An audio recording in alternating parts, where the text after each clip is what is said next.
to think of this for a moment. Let's suppose there was a virus going around.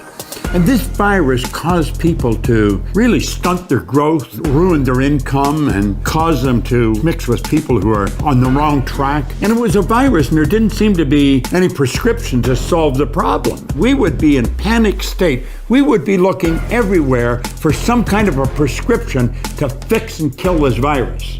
Well, do you know that's what a paradigm is? A paradigm is a program that is lodged in your subconscious mind, in your innate mind. It has been placed there genetically. From the moment of conception, all mom's DNA and all dad's DNA is your DNA.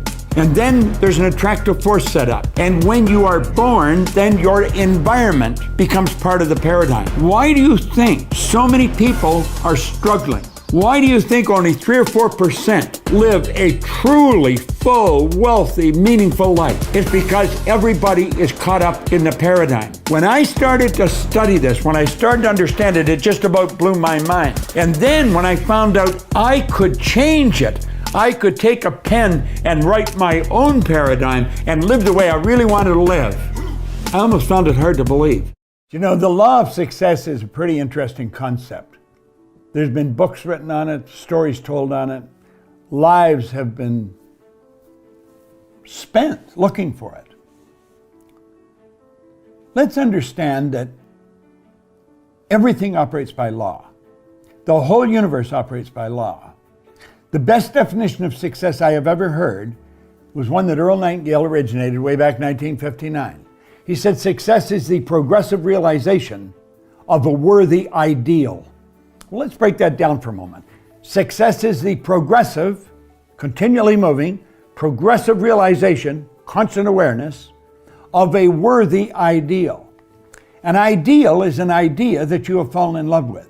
An ideal is an idea that you're intellectually, emotionally, and physically involved with. An ideal is an idea that you've fallen in love with. Success is the progressive realization of a worthy ideal. So you don't ask, are you worthy of the idea? Are you worthy of the good? Is it worthy of you? Now you're getting in to law of success. Is it worthy of you? You see, what you're going to do is trade your life. You're trading your life for whatever it is you're going after. So you want to make up your mind, whatever your goal happens to be, whatever you are pursuing, make certain it's worthy of you because you're trading your life for it. The law of success calls for you to continually moving toward a predetermined objective in life and bringing your life in harmony with the laws that govern the entire universe. Think of this for a moment. Do you know that every living soul gets exactly the same amount of time? Exactly the same amount of time. Figure it out. You get all there is. A hobo sleeping under a bridge or on a park bench that has no material possessions, none, does nothing of any constructive nature. That person gets exactly the same amount of time as the most productive industrialist in the world.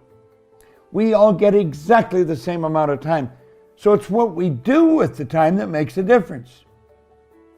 Now, I want you to think of the number of time management programs. Almost everyone under the sun has time management programs. In fact, I made one time, spent a lot of money on it. And then I found out it was a dumb waste of time and money. Do you know why? Time can't be managed. I was having breakfast with Earl Nightingale one morning. It was downtown Chicago, and I was going with him on a speaking engagement, and it was early in the morning. He said, "You want to meet for breakfast?" Whenever Earl Nightingale said, "You want to meet me?" I was there, and I always had some well-prepared questions. And I remember asking him, I said, "Earl, how did you learn how to master time management?"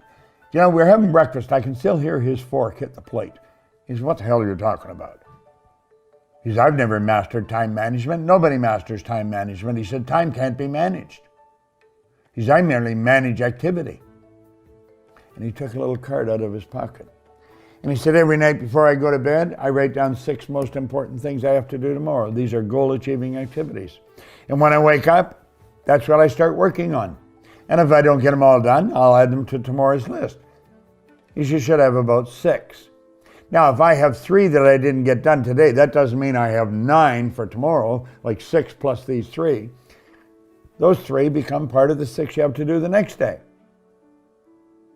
When you wake up, you give all your conscious attention to do those things. See, you cannot manage time, but you can manage activity. You can manage your activities. Make certain that what you're doing really makes a difference.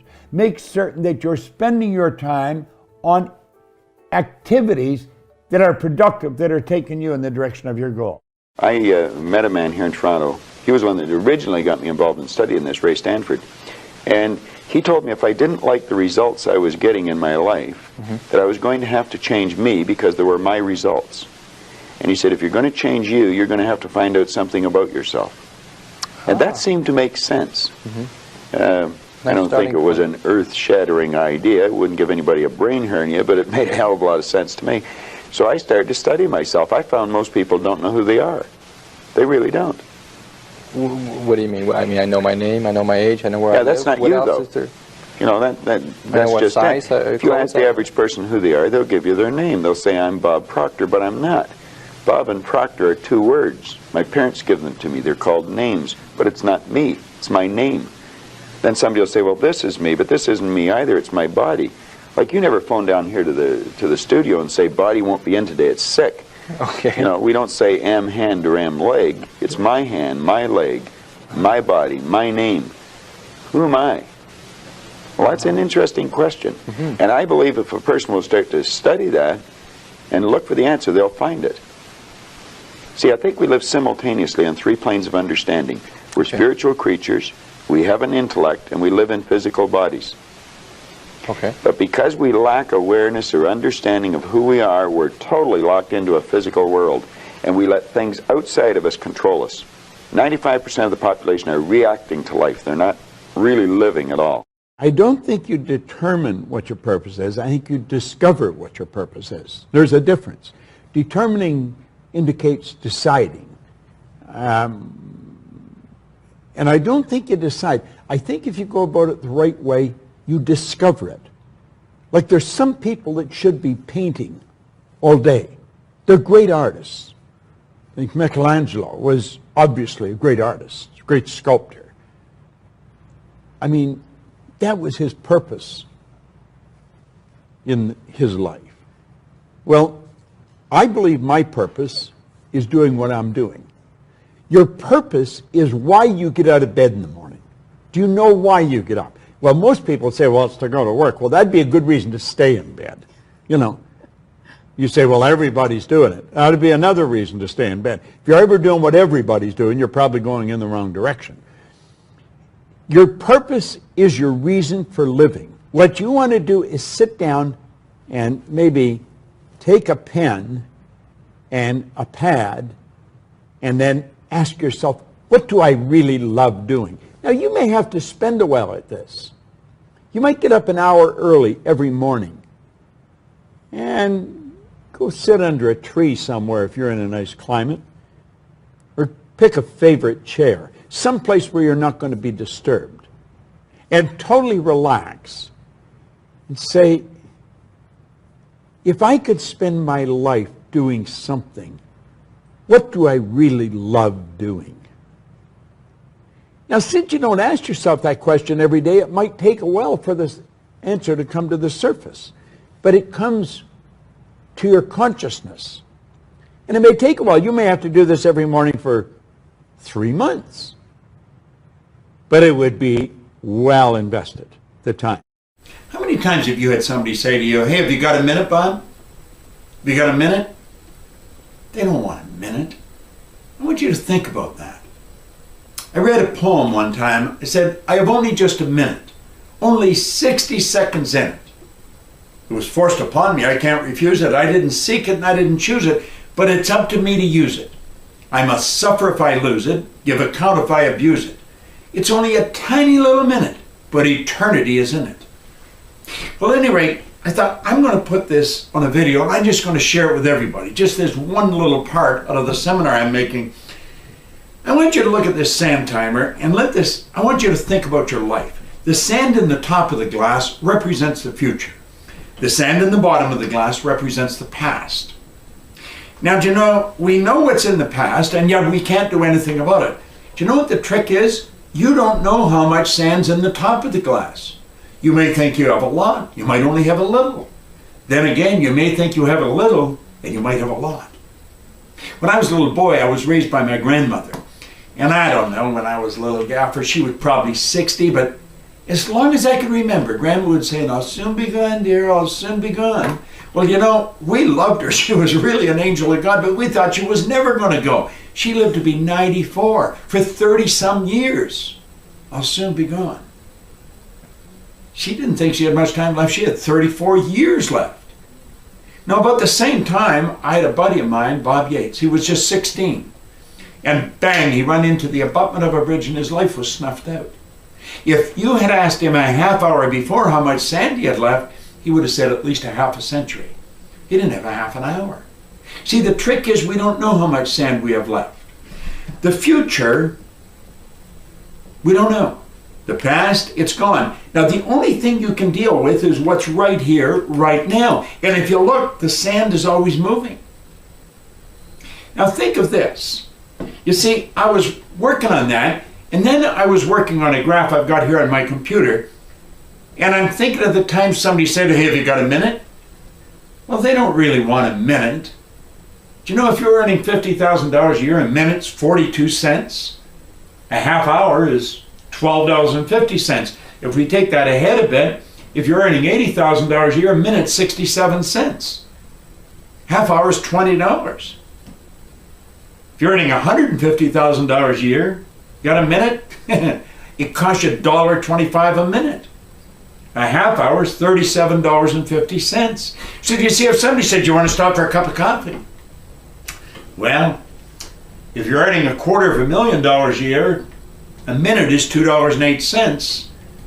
Half hour is $62.50.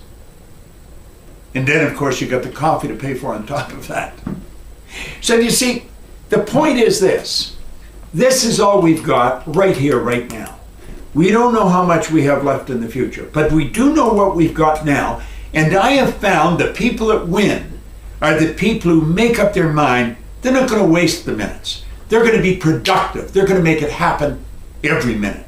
He said that success was the progressive realization of a worthy ideal. Anyone that has a goal and they're moving towards it, they're successful.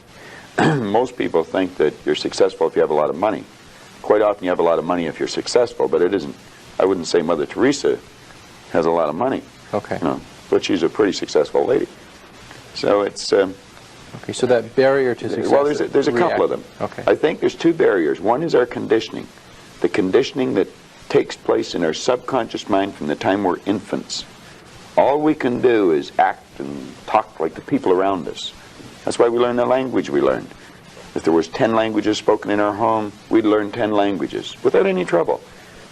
There's usually one, and that's the only one we ever learn. And we grow older and we think, "Oh, I couldn't learn another language." We could learn 100 if we wanted to. You can do anything.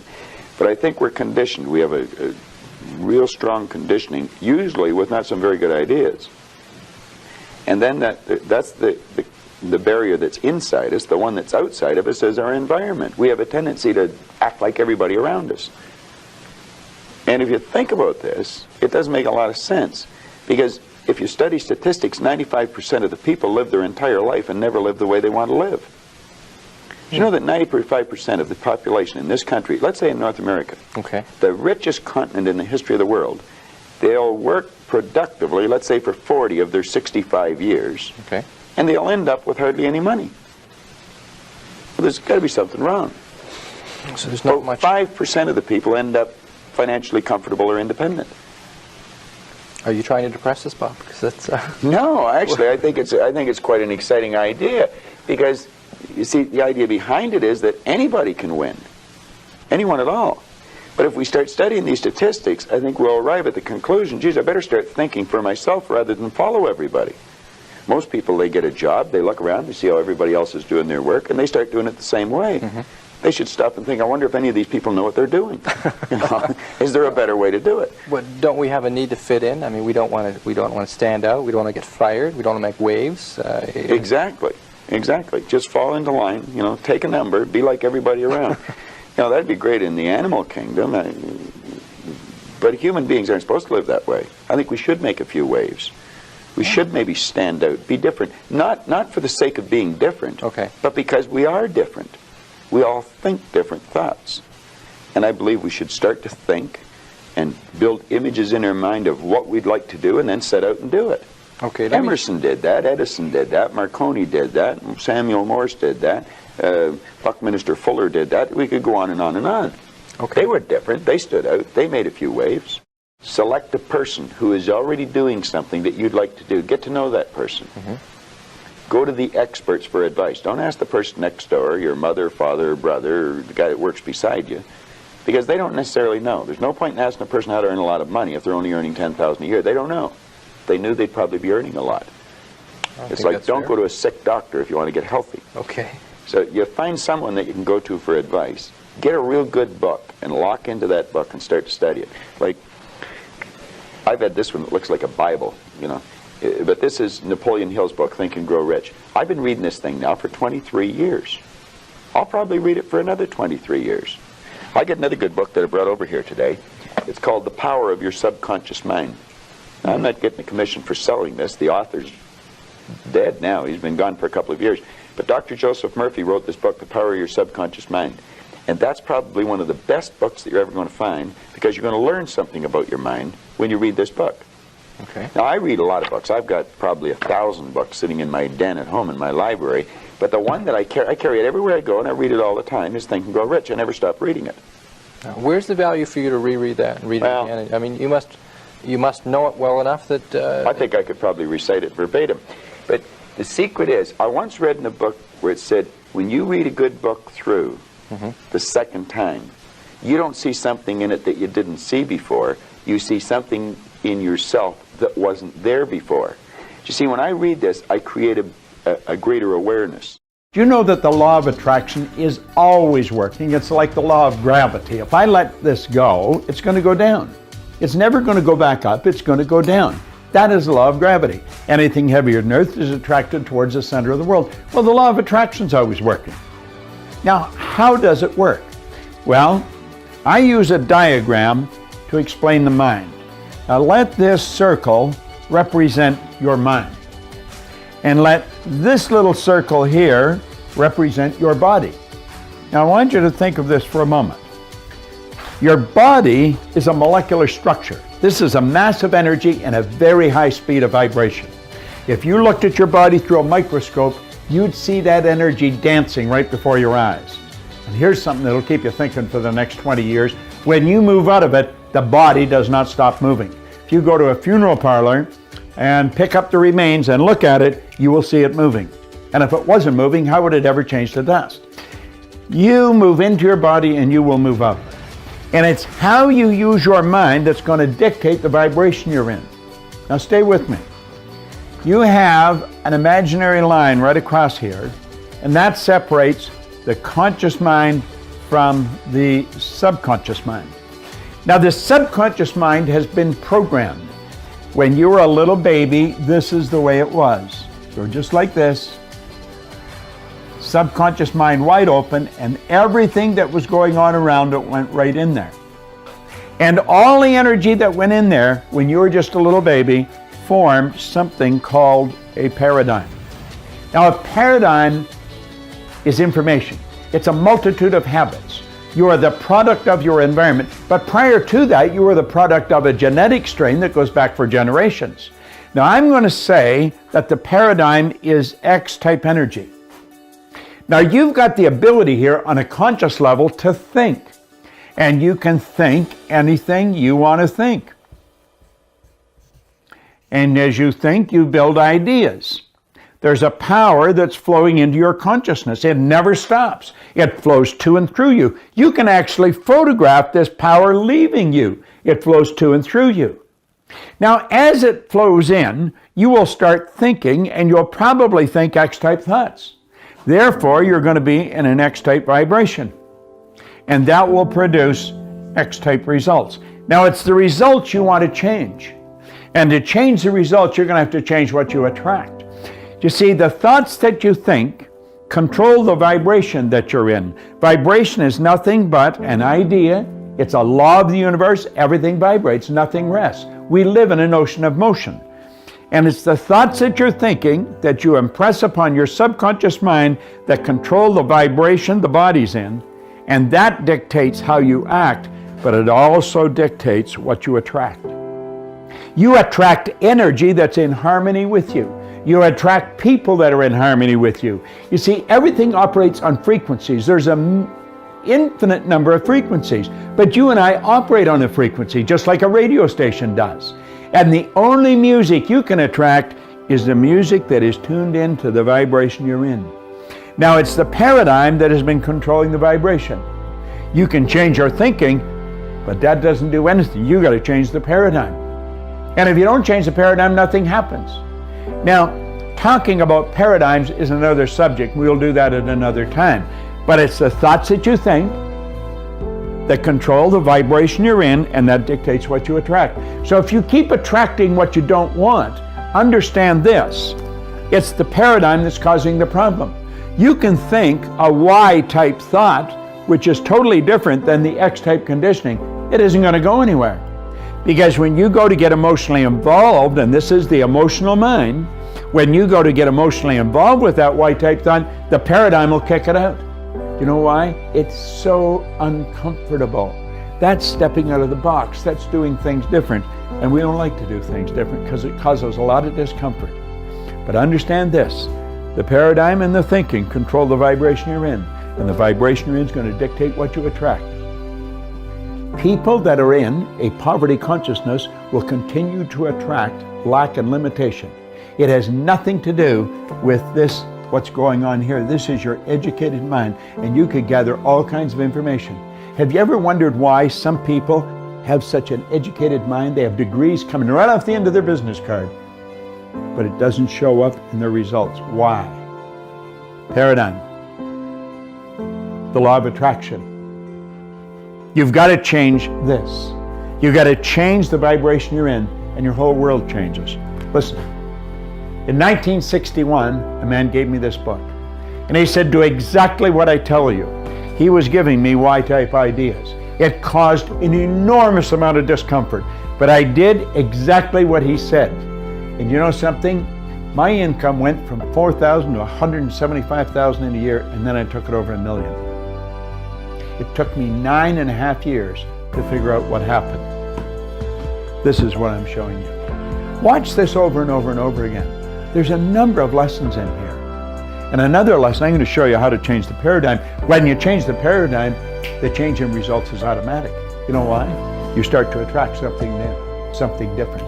And what we want to do is program in positive information and eliminate the negative. And I'm going to show you how to do that. Law of attraction. You attract according to the vibration you're in. This thing we live in is a molecular structure. Your body is a mass of energy.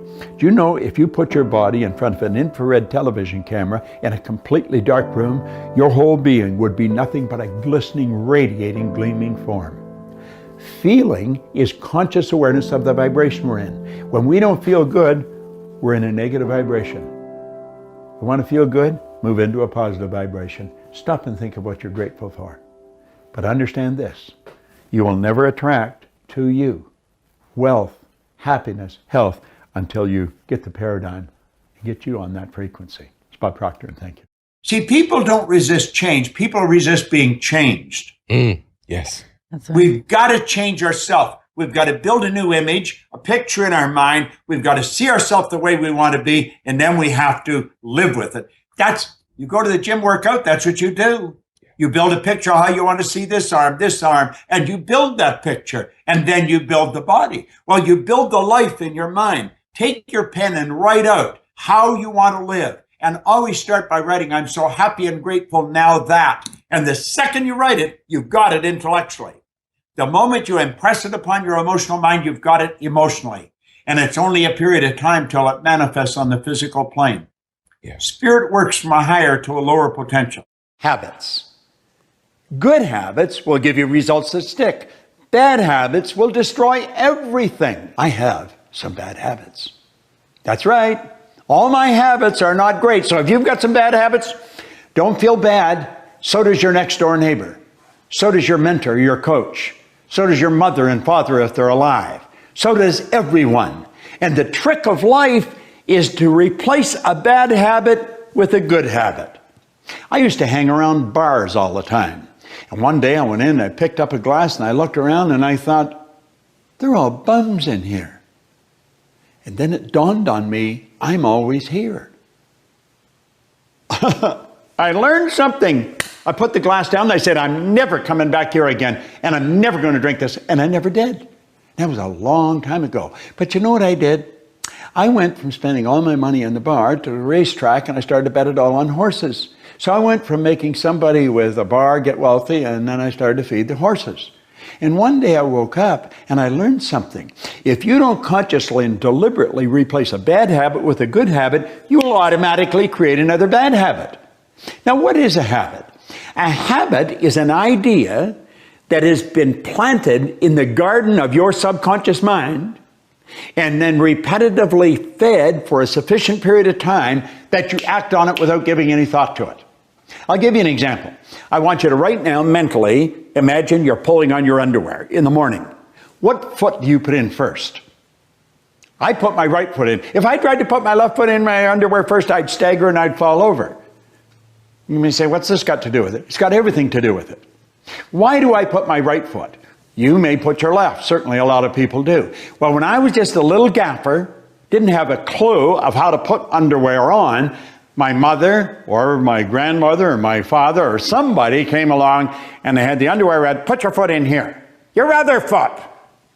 What did they do? They had the underwear prepared as if they were going to put it on. And so pretty soon, I was doing it like they were doing it. They, through repetition, planted the idea in my mind. Well, now think of this. You don't just form habits of how to get dressed. You form habits to do everything that you do. And some of them are not that productive. Any idea that you keep dwelling on and impressing upon your subconscious mind becomes fixed in the subconscious mind. A habit is nothing but an idea that's fixed in the subconscious mind that you act on without giving any conscious thought. Many years ago, I went in to train the Prudential Insurance Company of America, their agents. I ended up training all of their agents. And I only got them to do two things. This is in the early 70s. I got them to form the habit of being in front of a prospect before 9 a.m. and ask everybody they talk to purchase $100,000 worth of insurance. I said, you don't have to sell them, just give them the opportunity to say no. You know, the sales in that company went up by hundreds of millions of dollars. I had a retired VP tell me he thought it was $1 billion. Just changing two habits. What habit do you want to change? I'm forever checking out habits I've got. I'm in the habit right now of changing my diet. And you know something? I've been doing it for going on 3 weeks. It's getting easier, but it's still not that easy. I'd still like to reach over and eat some of that when nobody's looking. Doesn't work. Doesn't work. I'm looking.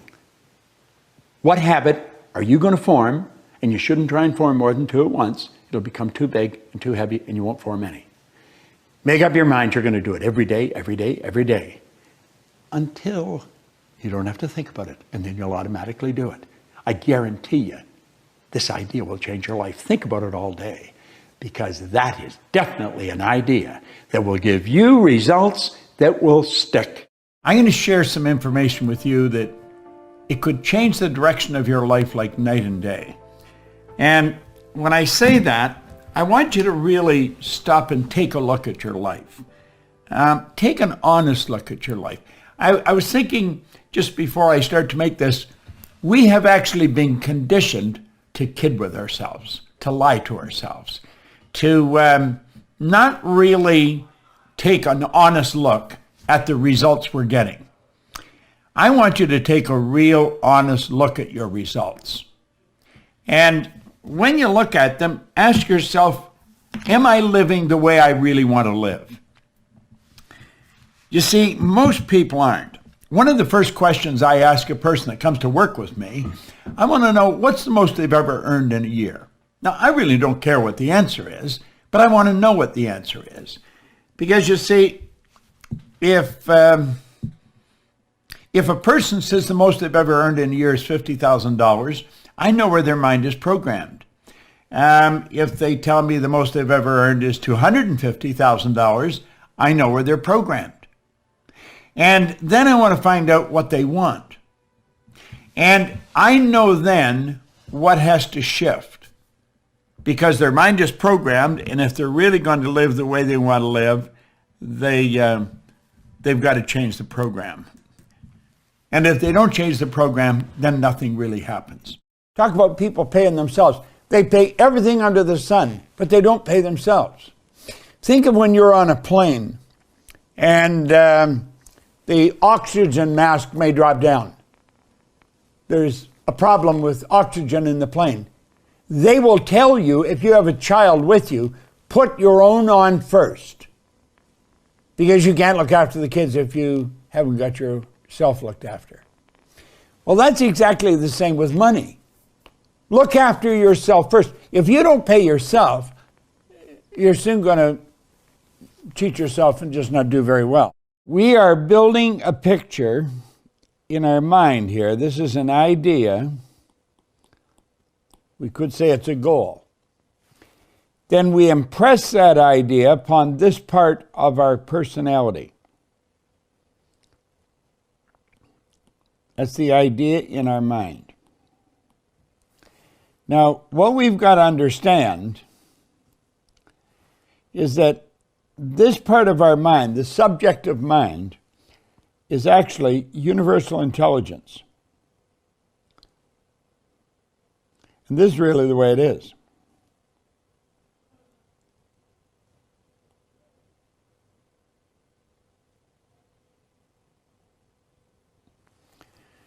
When you press the idea upon your subconscious mind, you are universally everywhere. Now, to help you think of that, well, here's a phone. Let's suppose you're in, Buenos Aires, and I'm right here in North America, Toronto, and I dial your number. I've got you on the phone. Time and space means nothing because I've got onto that frequency. And so you and I can communicate. We're connected. One person's in Buenos Aires, or you could say Singapore, you could say Shanghai, and another one is in New York or in Toronto, but they're connected. Why? The time and space means nothing because you're dealing with energy and you're dealing with laws. Now, when you impress this idea upon the subconscious mind is universal intelligence. And everything, anywhere in the universe, that's in harmony, that is a frequency. Understand that. That idea is a frequency. It's operating on a frequency. And so everything that's in harmony with it begins to move toward it. Because in harmonious vibration, and you attract it. Now, throw a slide up, Scott. Look here for a moment. Soren Kierkegaard wrote something really great on intuition. He said, listen. You got to listen. You listen with your emotions. We can only get in touch with our own source of intuition and wisdom when we no longer depend upon others' opinions for our sense of identity or worth. We all tend to worship something. The question is, will we worship the God of opinion or the God of our heart? I found I had less and less to say until finally I became silent and began to listen. I discovered in the silence the voice of God. Now look it. you're going to attract to you everything that you require to manifest the idea in your mind. Thoughts will come to you. It's your intuition that picks them up and then act on them. And just because you've never gone there before, you've never done it before, that's okay. This is where courage comes in. This is where awareness and wisdom comes in. See, intuition is the mental faculty. Go back to our slide here for a moment, Scott. Intuition is here in our conscious mind. It's one of our intellectual factors. We have perception, the will, reason, imagination, memory, and intuition, right here. Now, intuition is that mental faculty on a conscious level. We pick up thoughts that are flying our way. They're flying our way. What are they? It's energy that's in harmony with you. You've got on the frequency of this good that you desire, and you're going to start attracting. And that's what Kierkegaard said. We got to start listening. We listen with our emotions. Let's pay attention to what's coming our way. I didn't like the idea that when you've lived for so long, you've got to cut out, you've got to stop. I thought, hell, I don't like that idea at all. First of all, I think I believe we're here to do God's work. God's work is creation, expansion, fuller expression, greater goodness. And if we're going to do that, we're going to be working at it all the time we're here on this planet. We never stop. So age should have no bearing on it. Mm-hmm. I had a couple of people ask me when we started to build this place, we put a couple of $1 million into this, and somebody said, how old are you? And I think I was probably 83 when they started to break ground. They said, you're 83 and you're going to spend $2 million building a studio? And I said, yeah, why not? I mean, you see, we let things that really have no concern, we let them bother us, we let them control us. Mm. Age is a dumb thing to let control you. It's our thinking that controls everything. That's the one point every great leader agreed on. We become what we think about. Well, what's a person thinking? I'm thinking if I get old, I got to stop. Well, then you'll stop. Mm. Or I'm thinking, well, if I've been here a long time, I've got a lot of experience. I want to utilize that experience to keep me going as long as I am here. There's a boss and there's a leader. Leader get people excited about improving the quality of whatever it is, themselves, their work, whatever they're doing. People follow leaders because they want to. People don't follow leaders because they have to. That becomes a form of dictatorship. Yeah. And that never works. The great leaders, people want to follow. And leaders inspire you. Leaders pull the very best out of you. Leaders know how to look inside and bring the best of you to the surface, cause you to look at the higher side of your own personality. What the world always is looking for, it's leader. It's silly to ask who's going to lead. The leader's going to lead.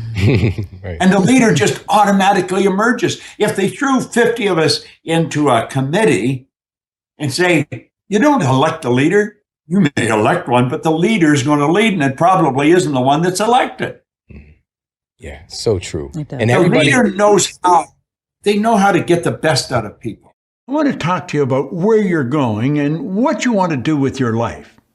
You see, most people never go after what they want because they don't know every step they have to take to get there.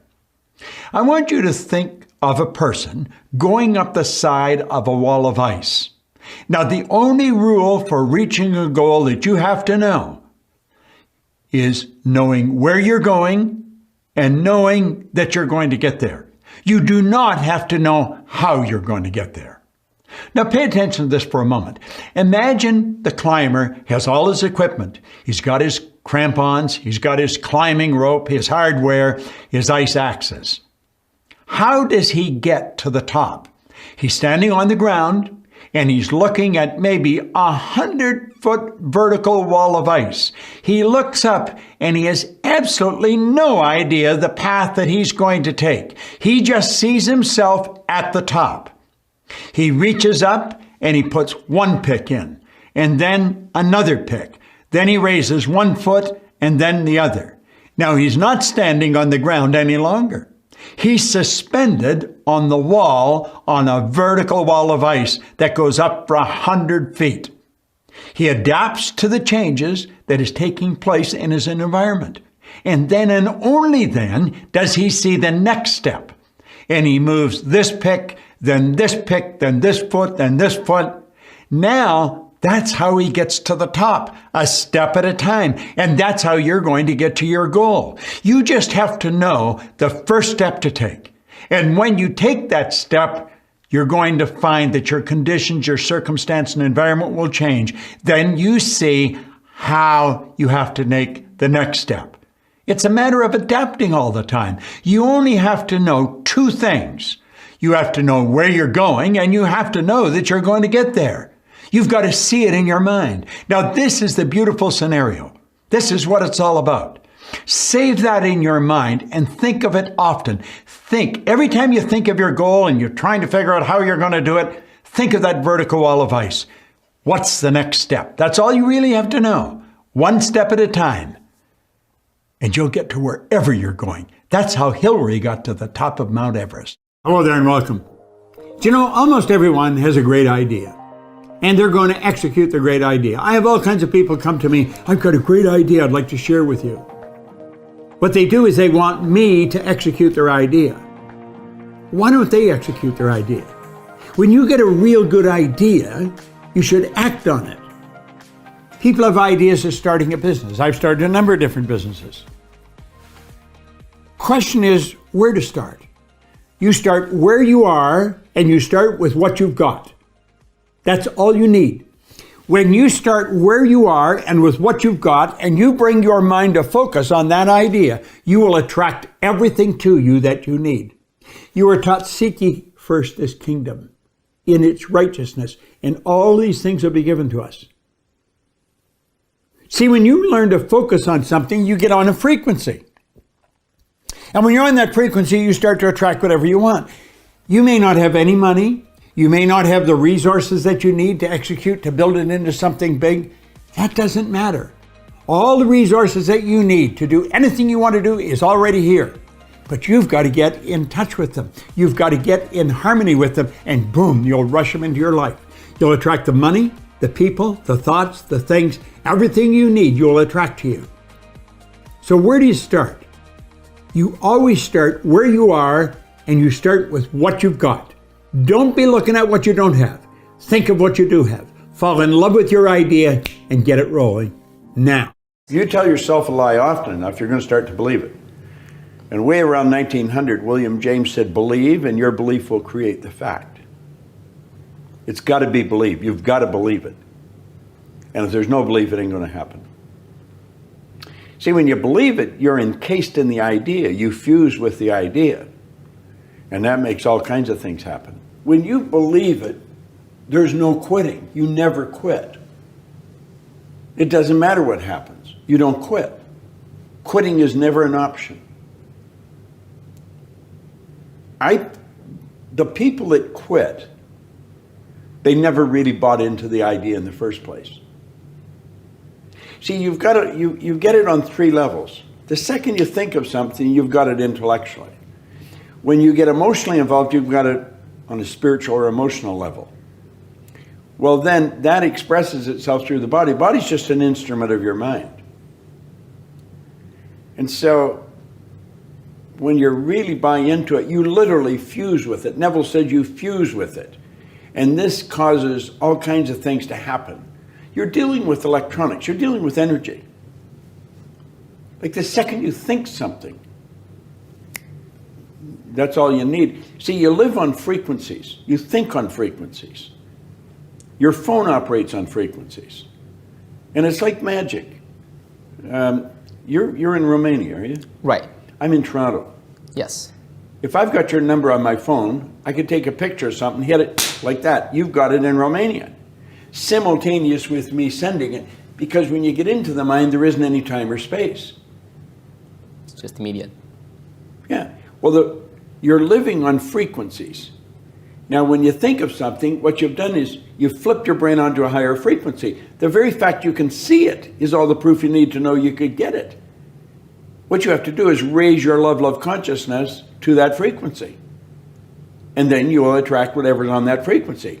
All the good you need to manifest the idea. Overcoming fear is one of the greatest moves a person can make. First of all, we have to ask ourselves what causes fear. Fear is caused by ignorance, not knowing. And if we're going to go and do anything new, if we're going to break out of a paradigm, if we're going to change habit patterns, we're wandering into an area we've never been. And you know, fear stops most people. You'll find people afraid to talk to a stranger. You'll find individuals afraid to stand up and ask a question in front of other people. You'll find salespeople afraid to make a sales call, afraid to ask for the order. Stop and think of how confining that is. A person is putting themselves into a small cell, but it's in their own mind. The doors aren't locked. They can open, and you can walk away to freedom. If you learn to overcome fear. When you face fear, it leaves you. Face the thing you fear, and it'll leave you. That's really the secret of it. In fact, if you hold yourself back because of fear, your life actually comes to a stop, because nothing gets better than it is. You've got to be courageous. Now, courageous people aren't without fear. Courageous people are the ones that face their fear. I think Eddie Rickenbacker pointed that out, the great pilot. Don't let fear stop you. Make up your mind you're going to step out and do it. Stop and think of the number of people that are in jobs that they don't like and they're afraid to leave. Or people in relationships that are destructive and they're afraid to leave. This is a terrible way to live, and it's not necessary. It's just caused by ignorance. And when we step out and do something, we gain an awareness. We develop an understanding. And like that, the fear is gone.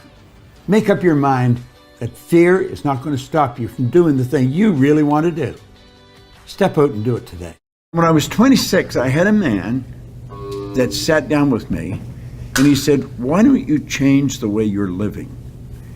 It never entered my mind that I could. And looking back and thinking about it, I think there's all kinds of people wandering the planet.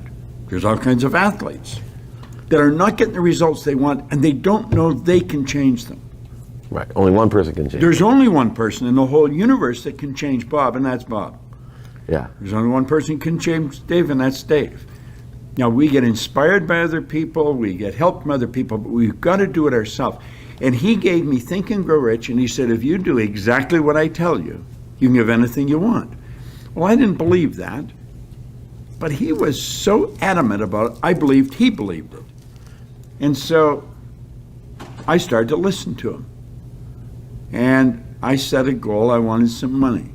I wanted $25,000. Now, this was in 1961, so it was more money then than it is today. But I didn't even know anyone with $25,000. He said, listen, write it on a card, keep reading the book, keep doing what I tell you.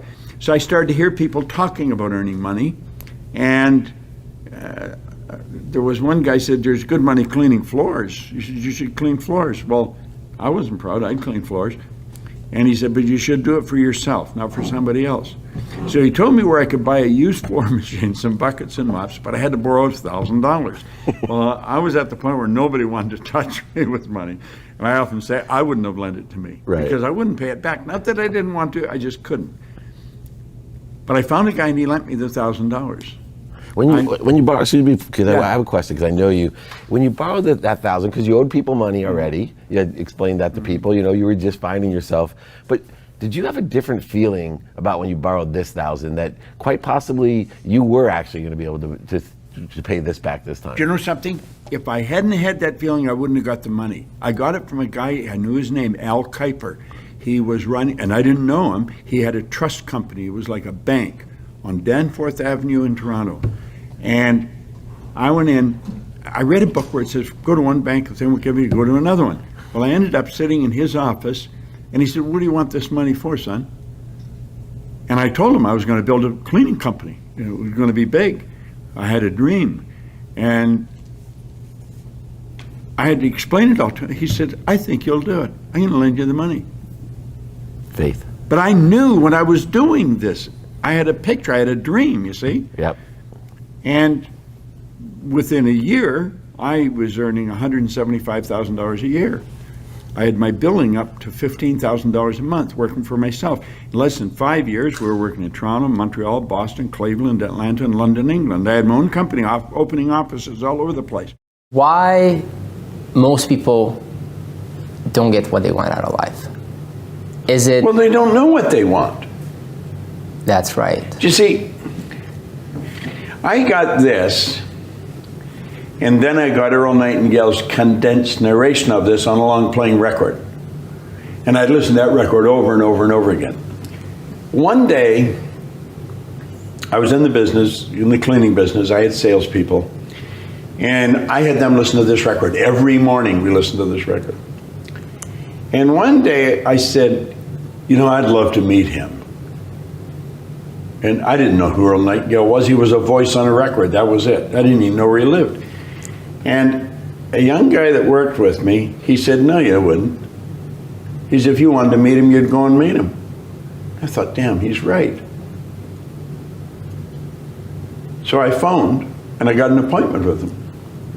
Now, at the time, he was the most listened to man in the history of the broadcasting industry. He was a radio broadcaster. And not an easy guy to get to, but I got to meet with him for an hour. I flew to Chicago. I spent an hour with him. And when I was leaving, I said, Earl, what's the big deal? You know, I mean, what's it all about? He said, there's no big deal. He said, it's very simple. He says, simply decide what you love to do and then dedicate your life to it. He said, the problem with most people, they don't know what they love to do. They never take the time to sit and ask themselves. What they're doing is trying to, I think I can earn good money here. I could do a good, you know, it's where can they earn some money? It's not what they love to do. Well, I was sitting there. Now, I had offices all over the place. I had a lot of people. I was earning a lot of money. And I got excited because I knew exactly what I wanted to do. I wanted to do what he was doing. And I made up my mind sitting in his office. That'd be somewhere around 1965. That I was going to go back and I was going to work with him. And in 1968, I moved to Chicago. I left my own company. I moved to Chicago and I started to work with him. We hear patience is a virtue. I suppose it probably is. But I think patience, real patience, is an expression of deep understanding. You see, everything happens when it's supposed to happen. Everything in this universe happens by law. We set targets and we need things to happen. We need something to come or someone to do something. And frequently we get frustrated because it isn't happening when we think it should happen. Our problem is we're not thinking. We believe we're in charge. We are not in charge. We are in charge of building the idea and holding the idea. Everything else happens automatic. It happens by law. All ideas have a gestation or an incubation period. I'm told when we plant a carrot in the area of the world that I live, it takes approximately 70 days for that carrot to grow and manifest in form. When the seed for the baby's planted, it takes approximately 280 days. And we're usually patient. We will wait the 280 days. Why? Because we know it's going to take approximately 280 days. Well, just because we don't know how long it's going to take doesn't mean that it isn't operating by the same laws. Everything operates by law. So if we gain an understanding that all the ideas in our mind will ultimately move into form, that's what Andrew Carnegie taught Napoleon Hill. Carnegie was Hill's mentor. He said any idea that's held in the mind, that's emphasized, that's either feared or revered, will begin at once to clothe itself in the most convenient and appropriate form available. You might want to listen to that. 2 or 3 times. Burn it into your mind. Gain an understanding of it. And you will know that whatever you're working on takes a period of time. No one knows what the gestation period is for an idea. We only know we can shorten it through concentration, through focus. And when you understand that, you will become more patient. And when you're more patient, you're living in a much more beautiful vibration. You'll be a more pleasant person to be around. You will enjoy yourself more. Patience. It's the result of understanding. If you really analyze your beliefs, you'll change them. Right. I had a friend one time, I was trying to figure out where do beliefs come from. How do you, because all religion and all science will tell you, you got to believe it. William James from Harvard, 1900, he said, believe and your belief will create the fact. So belief is an interesting word. You got to believe it. And I was having lunch with a mentor one time, and he said, our belief system is based upon our evaluation of something. Frequently, if we reevaluate a situation, our belief about that situation will change. It was like bells were going off my head because I was trying to understand belief. How do you change your belief? Well, he told me it's through reevaluation. And so I started to evaluate myself and reevaluate what I was doing. It took me 9.5 years, but I figured out why I changed. And it was the repetition of information. Thank you. You're in sports, you know, it's repetition. Yep. Repetition, repetition. Well, but practice doesn't make you perfect. Perfect practice makes you perfect. There's a big difference. Great point. And so I found that the part of our mind that controls our behavior is not the part of our mind that gathers information. School deals with the part of your mind that gathers information. And so we gather all kinds of information, and if we can remember it, they give us a test, we pass the test, we get the degree, and we're educated. That's not education at all. That is gathering information. Education, as Hill pointed out, comes from the Latin educo, meaning to reduce, to develop, or to draw from within. We have genius in us. We have absolute perfection in us. And what we have to do is learn how to tap into that, to let it out. But we have a part of our mind that controls our behavior, and that's where a paradigm is. And the paradigm literally controls our behavior. I don't care what you're doing. If you're not altering the paradigm, you're not going to improve your results. There's so much about ourselves we never learn. The part of our mind that controls us is our intellect, or our subconscious, where the paradigm is, but we're trained to live through our senses. We're trained to go by what we see, hear, smell, taste, touch. And we've got to understand that we've got this genius within us, and if we will consciously gain an awareness, an understanding of how to alter the paradigm that's controlling our behavior, when we learn that, we can start to improve life, just like that. And there's no end to what we're capable of doing. We're conditioned genetically. All mom's DNA and all dad's DNA becomes our DNA. There's 2 particles of energy come together. That's the moment of conception. 280 days later, we make our debut on the planet. Then we're programmed by our environment, because our subconscious mind, which is totally deductive, it has no ability to reject. The subconscious mind is immoral. It's like the earth. It doesn't care what you plant, but it'll return what you plant. Right. Earl Nightingale used a beautiful example in The Strangest Secret. He said, you can plant nightshade, a deadly poison, not a 16th of an inch away. You can plant corn, a sweet food. One will grow with just as great an abundance as the other. And that's the way your subjective mind works. You put the wrong idea in, it will grow. Put the right idea in, it will grow. We have the ability to change what's in there. We did not program it. It was programmed through genetic history. We're the confluence of a genetic pool that goes back for generations. That's at birth, and then environmentally. And we have the ability to alter all that. See, any success I've had because I've got great mentors. And I'm a good student. Now, until I was 26, I was a terrible student. When I picked up this book, I became a great student. I've got thousands of books. I have an office at home in my home. It's got a couple of thousand books in it, and then I built a studio, and I've got a couple of thousand books in the studio. I love reading. But the success that I've enjoyed is because of the mentors or the coaches I've had. I would do exactly what they tell me.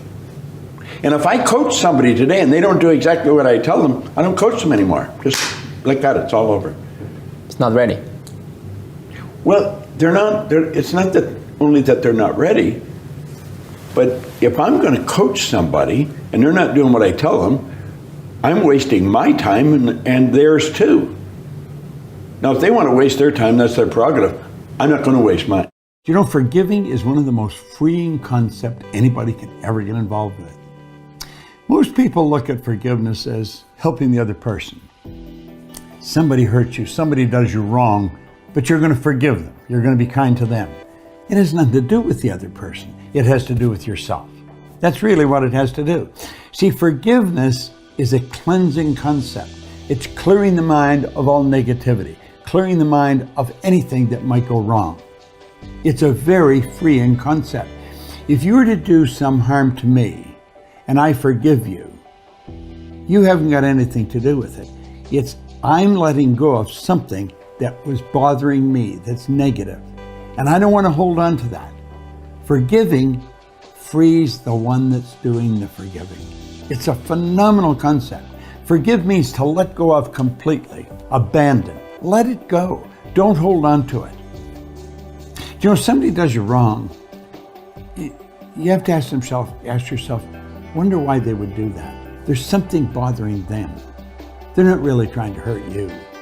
It's something that's bothering them. Let it go. Just forgive it. Forgive the idea. And I guarantee you'll feel a lot better. One of the greatest hang-ups that people have is the belief in themselves. They suffer from something called self-doubt. Many years ago, I read something. It was by Ralph Waldo Emerson.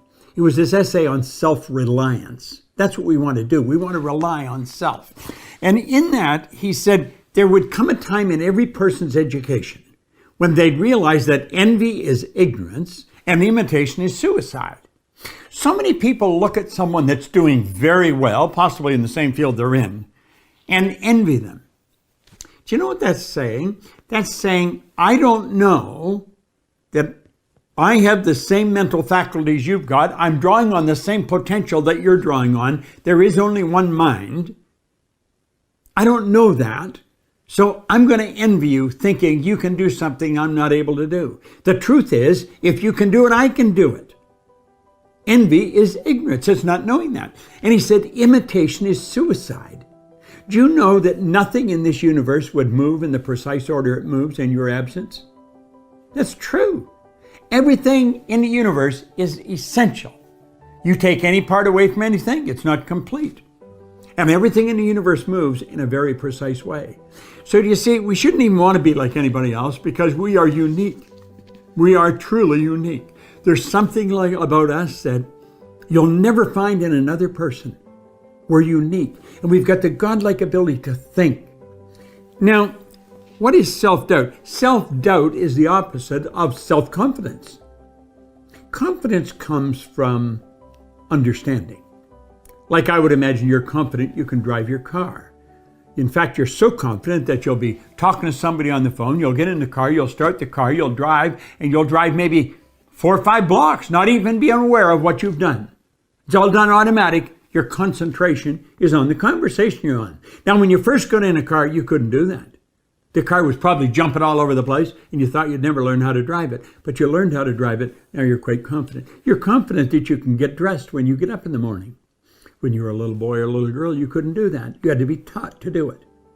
Well, you know, self-confidence comes, like all confidence, it comes with knowledge. And the more you study you, the more you understand who you are, the more confident you'll become in your ability to do whatever it is you're doing. And you'll know that if you lack confidence in an area, it's because you lacked information in that area. Never doubt yourself. And when you do, understand that the cause of that doubt is not lying within you, it's in wrong thinking, it's in not understanding who you are. Study yourself. Self-study will develop self-confidence, and self-confidence eliminates self-doubt. Love is the greatest thing. Love what you do. I went to visit Earl Nightingale one time, way back in the 60s. I'll never forget it. And I was leaving. I was so grateful I had an hour of his time. And I said, Earl, what's the real secret? I mean, what's the big deal? Well, he said, there isn't any big deal, Bob. There isn't any secret. It's simply a matter of sitting down and determining what you really love to do and then make a decision to dedicate your life to it. Man, did I get excited. He said, the problem with most people is they don't know what to do and they never make a decision to dedicate their life to anything. I got so jazzed. I knew exactly what I would love doing. I would love to do what he was doing. I made up my mind I wanted to do it, and I wanted to do it with him. And I made up my mind I would make a commitment to that for the rest of my life. You know something? That's exactly what I've done. I love what I'm doing. I love it. I absolutely love it. Now, when you love doing something, you'll run, baby, and you won't get weary. You'll walk and you won't get tired. You know why? You're a free flow. The energy is just freely flowing through you. You are greatest instrument then that God's got. You're here to do God's work. What's God's work? God's work is creation. God's the creator. You're creating God's image. You've been given creative faculties. Fall in love with what you do, and you'll be creating great stuff wherever you go. Love what you do. Love the people that you're working with. Fall in love with the idea of love. At a very early age, we put a cap on awareness, and then we say, now it's all about the intellect. And so we've got lessons in school, and you got to remember what's in the book, and if you pass the test, you get the degree. There's all kinds of people walking out of schools with degrees. They're going crazy by degrees, and yet they can't find work. They're broke. You got people that have a doctorates in economics, and they're broke. How could that happen? Because they don't know how to use the information they've gathered. The average individual is self-serving. They're always focused on themselves. I want you to just pay conscious attention today. Write a little note maybe that you fold up and carry in your hand. Why do you do that? Just to remind you that you want to pay attention to everybody you meet. What are they doing? Are they really trying to help other people, or are they really trying to find help for themselves? Are they self-serving, or are they serving others? You're going to find the people that are the best at serving others. They are the big winners in life. Figure out how you can improve the service you're rendering. Now, I'm probably a little older than you, so I've been running around the park for quite a bit longer than you. And I have learned one thing really well in life, that my success, my happiness is going to be dependent on how good I get at serving you or serving other people. I spend most of my time trying to figure out how to help other people. I do. I don't spend much time. You know, I get almost everything I want. Almost everything I want. There's very few things, I can't even think of anything I want. Christmas, birthday comes along, well, I don't know. Send a donation in my name. I don't want anything. And it's got to a point where I just want to serve others. That's all I want to do is serve others. Now, I'm a pretty happy guy, pretty healthy guy, pretty wealthy guy. What have I done? I have just learned how to fall in love with the idea of serving other people. Our company's success is going to be dependent upon how many people we can serve and how well we serve them. We have a phenomenal staff of people in Proctor Gallagher Institute. I choose to believe that we have, I just love our staff. We have some of the most phenomenal people, and we've got people coming, like we have a guy, Tommy Collier. The guy is a creative genius. He came, he wanted to come to work with us. I said, you want to work with us? I thought, wow, guy's so good. You will attract good people if that's all you want to do. Just serve other people. That's what we do. And we've got everybody in the company. That's where they're going. We got some pretty happy people, very successful people. And all we did is focus on serving other people. Companies that are enjoying the most success, they're the ones that provide the most and best service. This is the way it works. It always has worked that way. And I'm inclined to believe that it always will work that way. Fall in love with the idea of serving others. You'll be very happy, but you'll also be very successful. You should seek failures. See, if you're playing it safe, you're not going to win. If you're playing it safe, Like that old saying, you know, you were taught when you're a little girl, better to be safe than sorry. Well, that's a bunch of crap. It's not better to be safe than sorry. It's by trying things that you figure out how far you can go. You got to get outside the box. Like it's reported Edison tried 3,000 ways before he built the incandescent light. He said he didn't fail 3,000 times. He said there was 3,000 different steps to building a light bulb. Well, there's different steps to get to where you're going.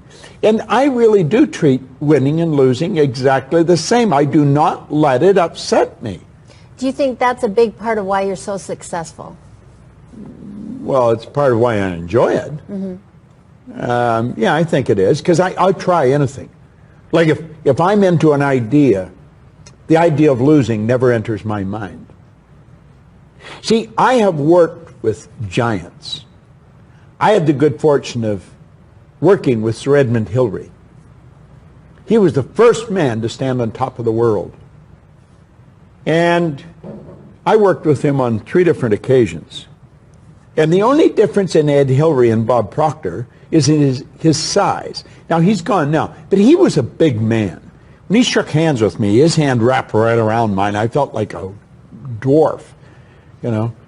And in talking to him, like it never entered his mind he wouldn't get to the top of the mountain. But he failed in 1951. He failed in 1952. It wasn't until 1953 that he got to the top of the mountain. Now, people had died for centuries trying to do that.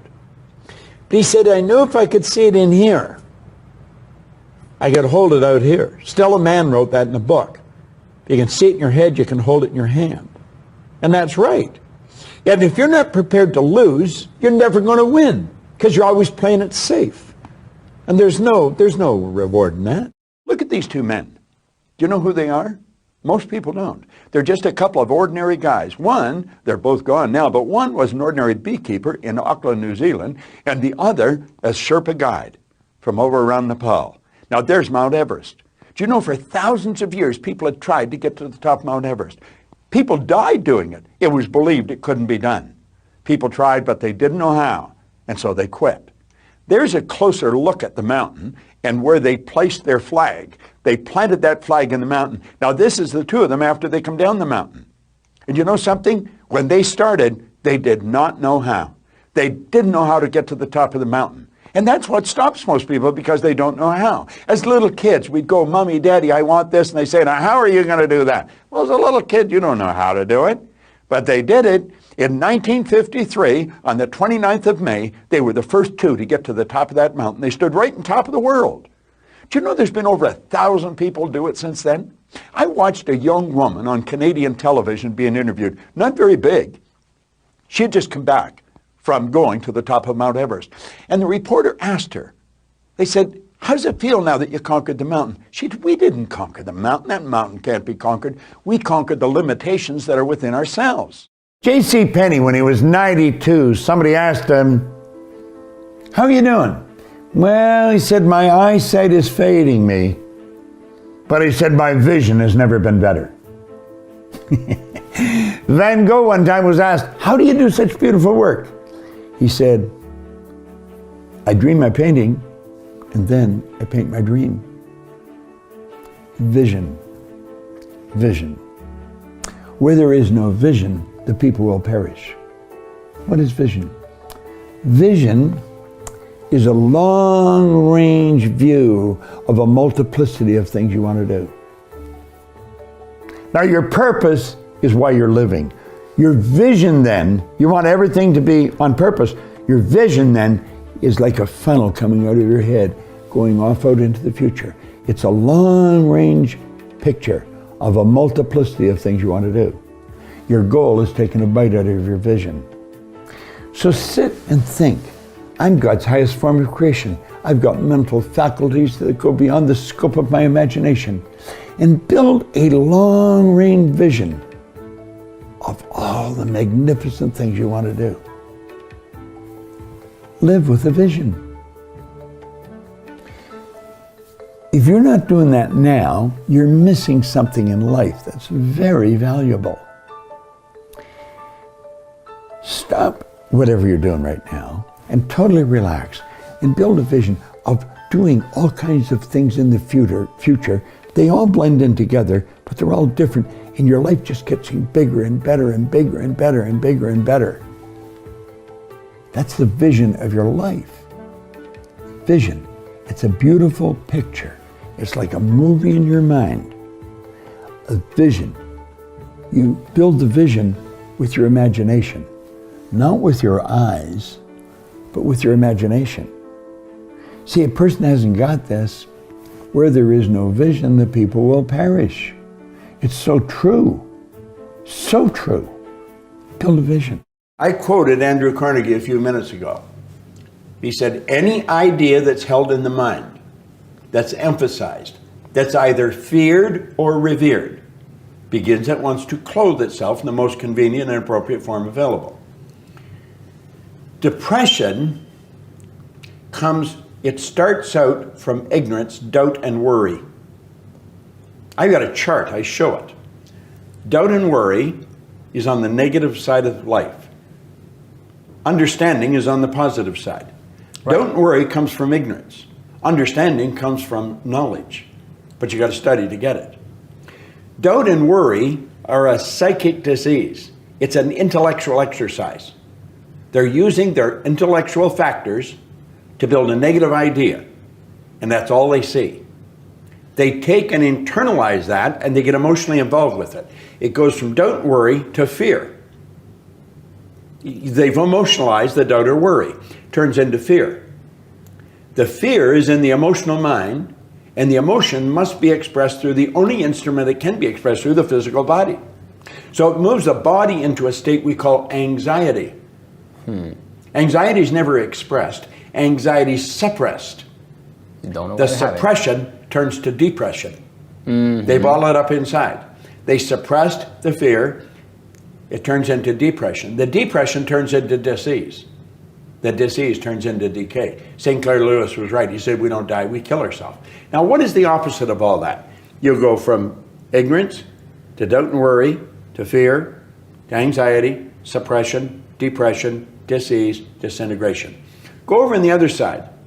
You go from understanding to emotional state called faith. You just know it's going to move into form because you understand the law. Faith isn't believing something you can't see. Strange thing about faith and fear, they both demand you believe something you can't see. Why would people choose fear over faith? Because they're ignorant. So you go from understanding to faith. The faith manifests on the physical plane, not as anxiety, as well-being. The well-being is not suppressed, it's expressed. And the expression turns to acceleration. You're building energy. And that is because there's no dis-ease, you're at ease. And that turns into creation, not disintegration. It's all a mental trip that they're building. Now they go to the doctor gives them Valium or some kind of drug to cool them out.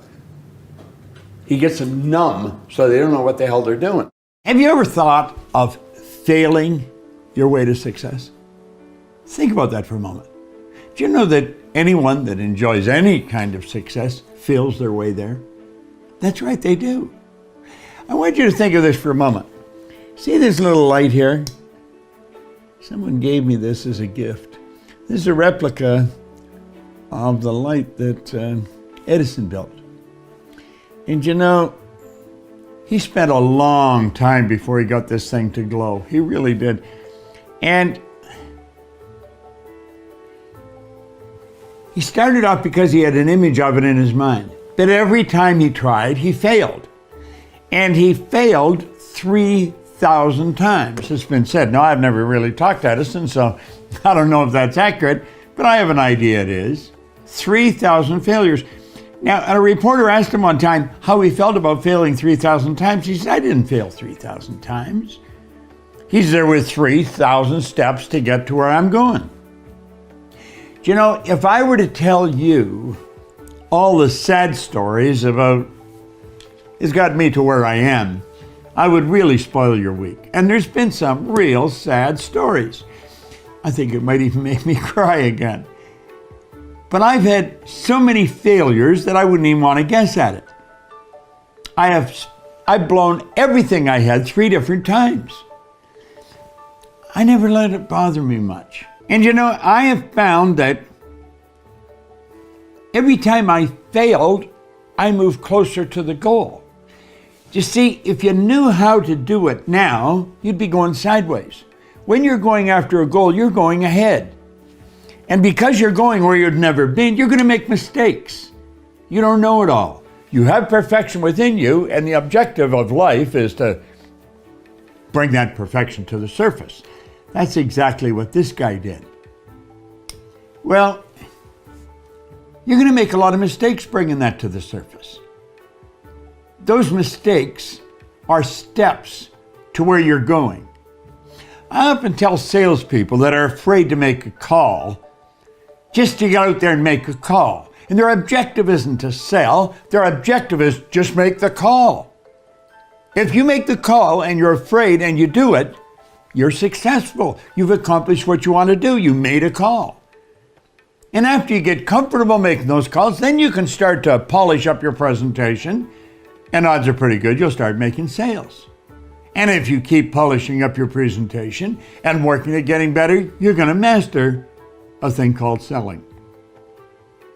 But if you think that you're going to enjoy great success and it's just one win after another, you're kidding yourself. It just doesn't happen. I don't even know anyone that's pulled that kind of a deal off. If they did, they were cheating or lying. You don't get what you want. You get what you are. You've got to become what you want. You've got to realize that the minute you hold your mind in harmony with the good you want, then you've already got it. It's only a period of time till it manifests in physical form. You've got it intellectually, and you can talk to somebody about it. You've got it emotionally, you can share your feelings. It's only a period of time till it moves into form. That's called the perpetual transmutation of energy. That is a law, the first law of the universe. Do you have any regrets for your life? No, absolutely not. I'll tell you, I probably would have said yes 15, 20 years ago. Then what happened? I was watching Johnny Carson's show, The Late Show, and Johnny Carson wasn't there. George Carlin, the comedian, was sitting in for him. And they're both dead now. Vincent Price, a movie actor, was a guest. He's gone too. But Vincent Price had just shot a pilot. And of course they told the public on television it's a new series. Well, it wasn't a new series at all. They were hoping it would turn into a new series. They shot a pilot, and if they got good ratings, then they'd shoot a dozen more of them. Right. And so after they went through the small talk, Carlin says to him, well, tell me, Vincent, tell me about your new series. And Vincent says, oh, I think everybody's going to love it. He said, it's about a train, and it's like a magic train. You can buy a ticket to go back in your life. I would pay for that. Any point you want to start over. And he said, when you get there, I'm the conductor on the train. I stop the train, I let you off. And he said, I think everybody'd like to go back and start over at some point, don't you think so? I thought, yeah, I could think of a couple of things where I could have started over. And George Carlin said, no, I don't think so. He said, if I went back and changed anything that had happened in my life, I wouldn't be me. And I like me. And I thought, God, what a perfect answer. No regrets. Everything that happened was necessary to make me who I am, to prepare me to do what I'm going to do. And you see, the crazy part about it, none of us know what we're going to do. We think we know. Right. We got a track, but things happen. The barrier to success. Well, there's a couple of them. Okay. I think there's two barriers. One is our conditioning. The conditioning that takes place in our subconscious mind from the time we're infants. All we can do is act and talk like the people around us. That's why we learn the language we learned. If there was 10 languages spoken in our home, we'd learn 10 languages without any trouble. There's usually one, and that's the only one we ever learn. And we grow older and we think, oh, I couldn't learn another language. We could learn 100 if we wanted to. You can do anything. But I think we're conditioned. We have a real strong conditioning, usually with not some very good ideas. And then that's the barrier that's inside us. The one that's outside of us is our environment. We have a tendency to act like everybody around us. And if you think about this, it does make a lot of sense. Because if you study statistics, 95% of the people live their entire life and never live the way they want to live. Did you know that 95% of the population in this country, let's say in North America, Okay. the richest continent in the history of the world, they'll work productively, let's say for 40 of their 65 years, Okay. and they'll end up with hardly any money. Well, there's got to be something wrong. You know, Don Shula, the coach of the old Miami Dolphins, he said it's the start that stops most people. And he's right. It is the start that stops most people. They're always going to get ready, to get set, to get going. What we've got to do is, boom, just like that, move into action. See, if you don't get started, you're never going to get finished. How do we do that? Start early. I believe when you wake up, you should get up. The second you wake up, get your feet hit the floor, move into action. And you know, you'd be wise if you sit down at night before you go to bed and write down 6 goal-achieving activities. Now, that isn't go to the store, or go to the bank, or get to cleaning. It's not that. These are goal-achieving activities. Write down 6 of them. And when you wake up in the morning, you move into action. You know where you're going to go. You don't even have to think about it. Step into action and get on the first one. When you get it done, forget it and go to the second one. Don't think about the first one. Focus on 2. Don't even think about 3. When you get 2 done, go to 3. But knock them off one at a time. If you don't get them all done, just move them over on to the next day. Now, that doesn't mean if you only get 3 done that you have 9 the next day. There are 3 of the 6 that you're going to do the next day. 6 goal-achieving activities. And when you wake up in the morning, move into action on them. Quit holding yourself back. Don't wait. You say, well, I really don't know how I'm going to get started, and the way will show itself. It just appears. I have found when you get started, when you move into action, everything starts to happen around you. I have worked all over the world. I mean, all over Asia, China, South America, North America, Europe. And I'm always asking people, what do you really want? And I have found most people don't want to be really wealthy. What they do want is they don't want to have any financial concerns. If they want to buy a new suit, they can go and get one. If they want to take a trip, they can take the trip. If they want a new car, they can get the new car. They don't want to just run out and spend or buy. They don't want to have any financial concerns. 2, they want to wake up in the morning excited about how they're going to spend their day. Oof. And the 3rd, they want to mix with people who are upbeat and creatively productive. Those are the 3 things that people really want. So in answer to your question, if somebody's watching, what's the first thing they should do? Well, the first thing they should do is understand why we have goals. Not just to set a goal, because most people don't set goals right. They're operating with a limited level of consciousness, so they're thinking, if I could get a little more money, and if I could get him to help me and her to help me, and this happened, then I could do this. Maybe this is get a new car. What we've got to understand is we're trading our life for our goals. Literally trading our life. Would you trade your life for a car or a house? I don't think so. So it's got to be something really meaningful. And we're not taught to think this way. We should sit down and don't give any thought to where the money's going to come from, where the help's going to come from. It's what do you really want? Like Ed Hillary was a beekeeper in Auckland. That story. He wanted to climb Mount Everest. It had never been done. People died trying to do it. He went in 51 and failed. He went back in 52 and failed. In 1953, he stood on top of the mountain with Tenzing Norgay. But he didn't know how to get there until after he had got there.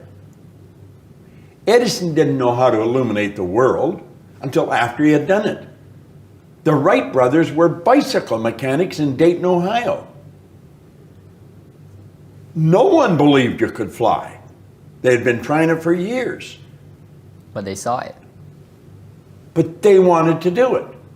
They didn't know how, and they couldn't tell you until after they had done it. Now, the first flight only lasted 12 seconds. And the naysayer said, yeah, but they only were up there for 12 seconds. They said, we not only got up there, we kept the damn thing up there for 12 seconds. So when a person sets a goal, they've got to say, what could I want? If I just let my mind just wander, use my imagination, how do I really want to live? That's what they should be doing. Most people don't use their imagination constructively. Most people use their imagination destructively. They imagine what they don't want. We've got to consciously and deliberately imagine what we do want. If we will take and sit down with a pen and ask ourselves, what do I really want? What do I really want? And write it down. And then make a written description of it in the present tense.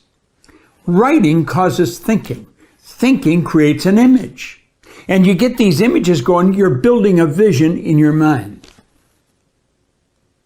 It's the visionaries that's changed the world. Think of that. The fact that I can sit and look into this camera, and you can sit and look at me on your phone, or on your TV, or on your laptop. That was the result of somebody's vision. Do you know everything you've got, the clothes you wear, the house you live in, this microphone that's in front of me? It was all the result of somebody's vision. It's not an accident. You and I have a marvelous imagination. And everything starts with a vision. Van Gogh was asked how he did such beautiful work. He said, first I dream my painting, and then I paint my dream. Many years ago, I read a book by Terry Cole Whitaker. It was a classic. What you think of me is none of my business. Think of the amount of time that is wasted on negative energy wondering what other people think of you. What they think of you really doesn't make any difference. It's what you think of you that makes a difference. So as you go through the day, don't worry about what other people think of you. Just say, I'm all right. I'm God's highest form of creation. See this line? That's called the terror barrier. Yeah, jumping at you, isn't it? And on the other side of the terror barrier is something we call freedom. And you know, very few people get through that terror barrier. It's rather sad. Freedom is available to everyone. There isn't anyone that cannot live the way they want to live. See? Why don't they? Why don't they? They don't know. And they don't even know they don't know. Now I'm going to show you why people experience buyer's remorse when they buy something they really want, and then they back away, or they go to move and they don't. They go to change jobs and they don't. They go to move to another city and they don't. Why? Fear causes them to stay where they are. There's the individual. The X represents the unknown factor, the paradigm. Now there's a power flowing into this individual's mind, and they can make anything out of it they want. Remember we said we had the ability to choose? What do they choose? They choose thoughts that are in harmony with the paradigm. Now here's an important point. The paradigm controls the vibration of this thing we call our body.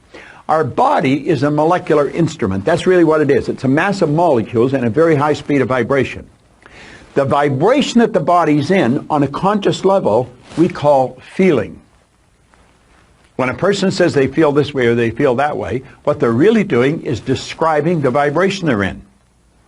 Now, they choose thoughts that harmonize with the vibration they're in so they feel comfortable. They may not like the results, but they're comfortable. Now let's move ahead. Let's take a look here. Those people are getting X-type results and they don't like it. Do you know what the problem with them? They're in bondage. These people are locked up. Do you know, paradigm is like keeping a person in a prison. Only there's no locks on the door. they can open the prison and walk out into freedom anytime they want, and they don't. They keep getting the same results over and over and over again. They're in bondage. Now, let's go ahead. Here's the same person. X-type conditioning, X-type vibration. The power's flowing into them. And for some strange reason from left field, boom, in comes a Y-type idea. What is a Y-type idea? The Y-type idea represents anything that you might want to do that you're not doing. It might be move to another city, change jobs, sell the house, buy the farm, whatever it may be. Ask the little girl for the date. Ask the guy to go to lunch. Go make the sale. Buy what you want. Go where you want to go. That's the Y idea. But as long as the Y idea is just in the conscious mind, it's just going to be an intellectual exercise. It's never going to happen. So how do we make it happen? Well, that's when everything goes haywire. Here we are here, same person, okay? The power flows in. And what do? They got the Y-type idea. Now, for some strange reason, they know that they've got to get emotionally involved if they're going to act on that idea. They don't understand what's going to happen, but clearly understand this. Your central nervous system is the most complex electrical system in the universe. The central nervous system is mind-boggling. It would make the electrical system in a supercomputer look like a toy. Now, the second you take the idea from your intellect and impress it upon the subjective mind, that's when all hell breaks loose. Because the body moves in to an XY vibration. It's not in the X vibration, not the one that we're comfortable with. May not like the results, but we're comfortable. No, on a conscious level, everything's going crazy. On a conscious level, we experience doubt. The doubt turns into an emotion called fear, and that fear is expressed through the body as anxiety. See, that person is getting emotionally involved to move ahead. Do you know what happens? They hit that terror barrier and they bounce off it and right back into bondage. And they're so relieved to get back there. They're back where they're comfortable. They've canceled the sale. They've decided not to move. They're going to stay in the job that they don't like. At least they're comfortable. Now, that's not a very good way to live. And you know something? That's something everybody experiences if they're going to grow. You're going to hit that terror barrier. See, the terror barrier is going beyond where you're at, going to a new level.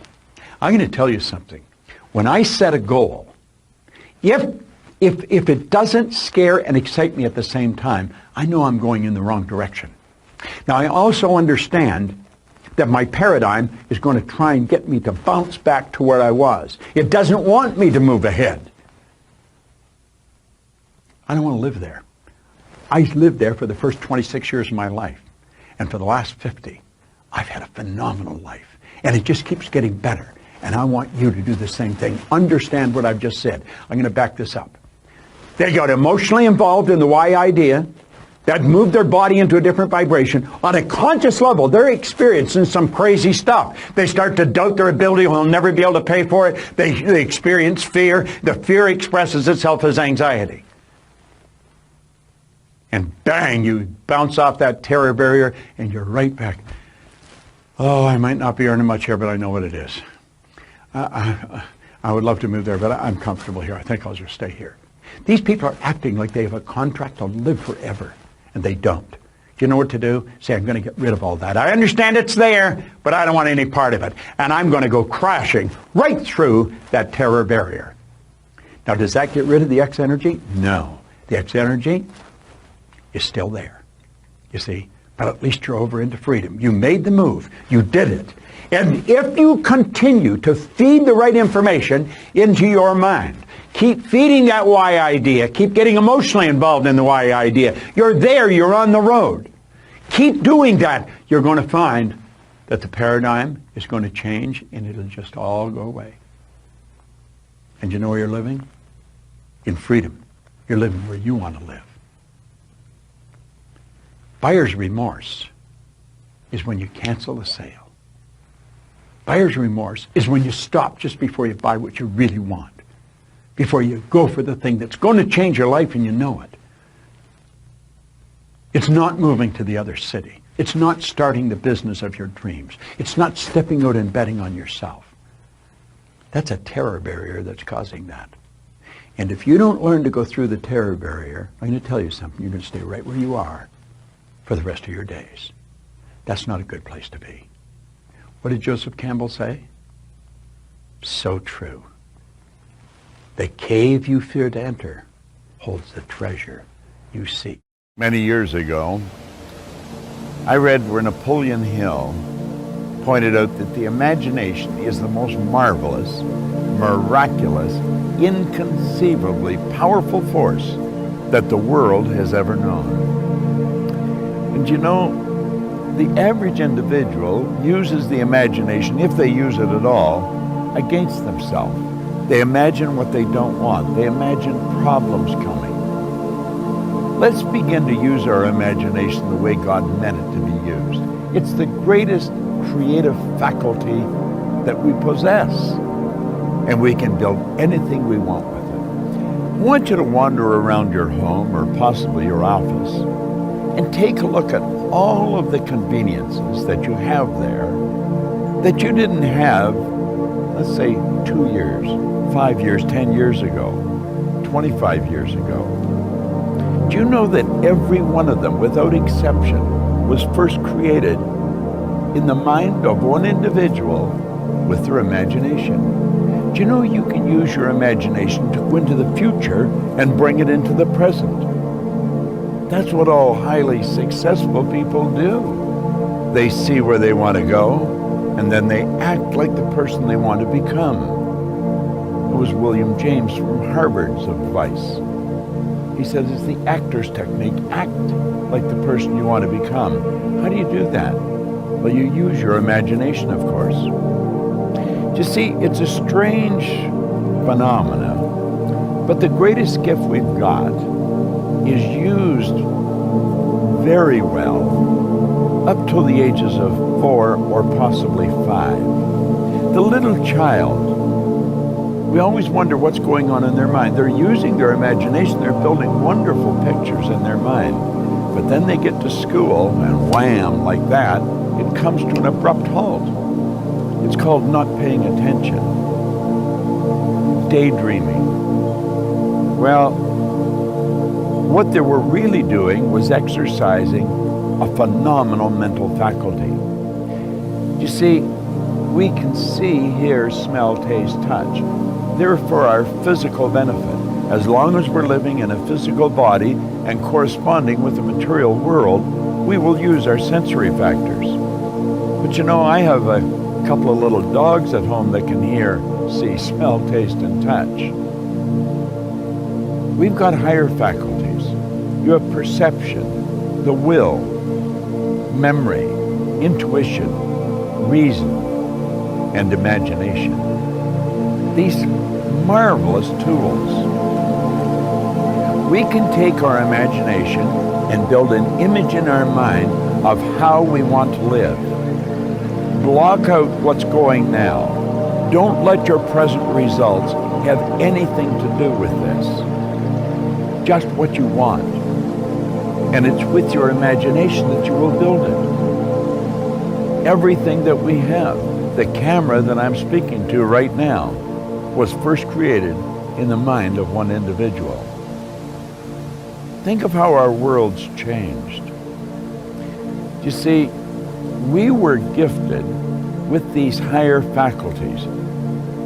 We're God's highest form of creation. We were created in God's image. We were given creative faculties to use. And you know, they're only used by 2 or 3% of the population. It's almost inconceivable that people would wander around with so much power and potential and squander it. See, the average person literally tiptoes through life, hoping they make it safely to death. It's such a shame, and it doesn't have to be that way.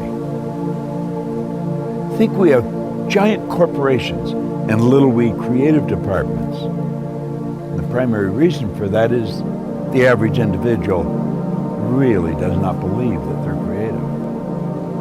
Now think. Everyone's creative, and no one is more creative than another. It's just that some have chosen to use their creative faculties to a greater degree than others. Imagination, your imagination. What do you want? How do you really want to live? Build the picture in your mind. There's a power that is flowing to and through you. A creative, unadulterated power. It can be photographed leaving your body. Way back in the 30s, Semyon Kurlin, the Russian photographer, perfected a form of photography where you can actually photograph a person's body and you will see the energy glowing from them. Well, that energy flows into your mind.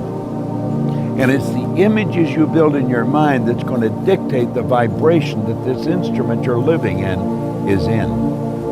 And the vibration on a conscious level is called feeling. Make certain that you exercise your imagination daily. Build beautiful images in your mind of how you want to live, and then hold those pictures there and live that way. The imagination, the greatest nation in the world, the imagination. You've got one. It's a marvelous creative tool. It deals with the invisible side of your personality. You see, no one will ever really see you. They'll only see your body, and they'll see you the great work that you do. Make certain that your work is great work. And if you keep your imagination alive, keep it active, you're going to have a phenomenal life. You know, life can get better every day, and it will get better every day through the proper use of your imagination. What a wonderful idea. This is Bob Proctor. Thank you. Dr. Maxwell Maltz wrote a book back around 1960. It was called Self-Image Psychology, Psycho-Cybernetics. It's a phenomenal book. He said it was the greatest discovery of his generation. He was a cosmetic or reconstructive surgeon, and he found he would do work on people. He might have done a nose job or removed a terrible scar. And he noticed that when he did that, there was a phenomenal change in their personality. But he noticed with others, he would make a phenomenal physical change and there was no change in their personality. And that led him to postulate that we have two images. We have the one that's coming back from the mirror, but we've got an inner image. And that inner self-image is literally controlling our life. You will find people that have a very poor self-image or low self-esteem. They won't look you straight in the eye. They're afraid to shake hands with you. They're very shy and withdrawn. They go through life hiding from life. They don't like themselves. They don't know themselves. Do you know when a person improves their self-image, they change their entire life? Their income changes, their relationship changes, their health changes. And do you know how you do that? Start studying you. Start to find out more about you. There's something phenomenal about you. Do you know, when I began to study this material 57 years ago, I had very poor self-image. I had low self-esteem. I took dumb jobs. I never earned any money. I never had fun. I had poor relationships. And as I started to study real solid information, everything in my life started to improve. I've got friends all over the world today. I earn millions of dollars. I'm in my 80s and I got as much energy as a person in their 30s. Do you see, when you start to understand really who you are, you're God's highest form of creation. There's things about you that just about blow your mind as you start to study and really understand them. You'll walk a little taller. You'll stand a little straighter. And you know something? You'll enjoy a whole lot more of life. You've got to wake up. Do you see, all we're ever going to get is awareness. We've already got everything. The only thing we lack is the awareness of what we've got. We're God's highest form of creation. There's nothing on the planet that will equal us. Well, that's all any of us are after. That's all the problems in the world come from ignorance. That's the purpose of life, to overcome ignorance, develop awareness. The only way to overcome ignorance is through knowledge. And the only way to get the knowledge is to study. Most people, they finish school, close the book, say, that's over, I'm never going to open another book as long as I live. They're screwed, it's all over. Napoleon Hill, in Think and Grow Rich, wrote an entire chapter on decision. Most people never make decisions. They have a difficult time with it. Why is that? I think they have a difficult time because their parents made decisions for them until they were too old. And they never learned how to make them. Do you know, the one thing that I did with my kids, I never made a decision for them. They didn't like it. They'd say, come on, don't do that to me. And I said, no, what do you think you should do? And I'd leave it at that. Decision making is a phenomenal concept. And you're going to find out, as he points out in here, that successful people make decisions very fast and they change them very slow, if and when they change them at all. And he said the people that have difficulty in life make their decisions very slow and then change them fast and often. And you know, decision making is a funny thing. You and I think on frequencies. If we could see a bunch of lines and we're thinking on a frequency, and we're on this frequency here and we're saying, I'm going to do that when this changes. This is never going to change until you get up on this frequency. See, the good that you're after is on a higher frequency than you're operating on, a greater awareness. And if you're down here and you're thinking here on this frequency, and the good you want up here, you got to get your mind up there. How do you get up there? Make the decision, be there. And that's really what you have to do. The second you make a decision, you flip your brain onto a different frequency and you start to attract things to you that you'd never get without making the decision. See, someone woke me up. That's all I want to do with someone else. What the man said to me, the first guy, he said, you can have whatever you want. Well, you know, you get thinking, you can get out of the box. That's why you've been given an imagination, to get out of the box. It's with your imagination that you build images of what you want. And if you can build the image, you can do it. You can hold it in your head, you can hold it in your hand. When we understand that, like I would imagine this goes out to a lot of athletes, doesn't it? Well, they can have anything they want. They got to pay the price. And when doubt comes in, kick it out. You can't afford the doubt. If I want to do something, I find somebody that's already done it. And then I do exactly what they tell me. It's a simple rule to follow. I don't read novels. I don't watch movies. I'd watch documentaries or things like that where I can learn. I'm only interested in studying something that can cause me to become more of what I'm capable of being.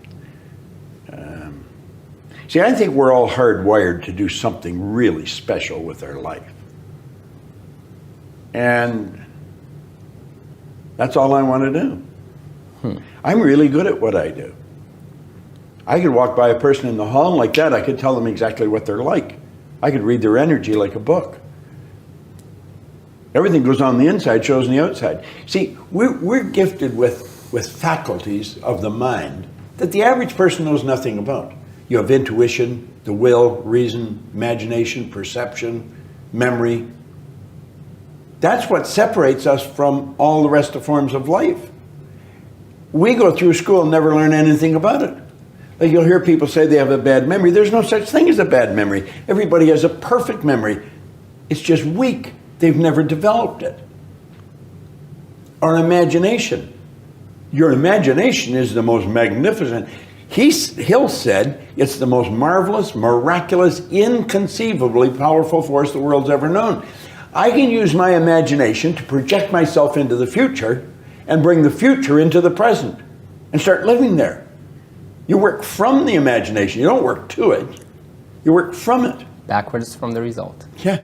You know, the people you surround yourself with have a phenomenal impact on your life. I think it was Carl Menninger from the Menninger Foundation one time said, environment is more important than heredity. The people we're surrounded by have a greater bearing on our life and our success in life than what's built into the genes at birth. There's genetic conditioning, there's environmental conditioning. Well, this environmental conditioning goes on all the way through life. you will find as you improve the quality of your life, improve your thinking, you're going to attract a different group of people into your life. And they are going to add to your life. See, the people we're surrounded by, their thinking is going right into our mind.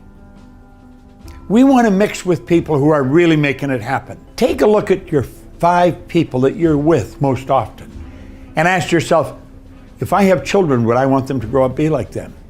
If the answer is no, you better start looking for some new friends. If the answer is yes, you're already in the right circle of people. Think about what I'm saying.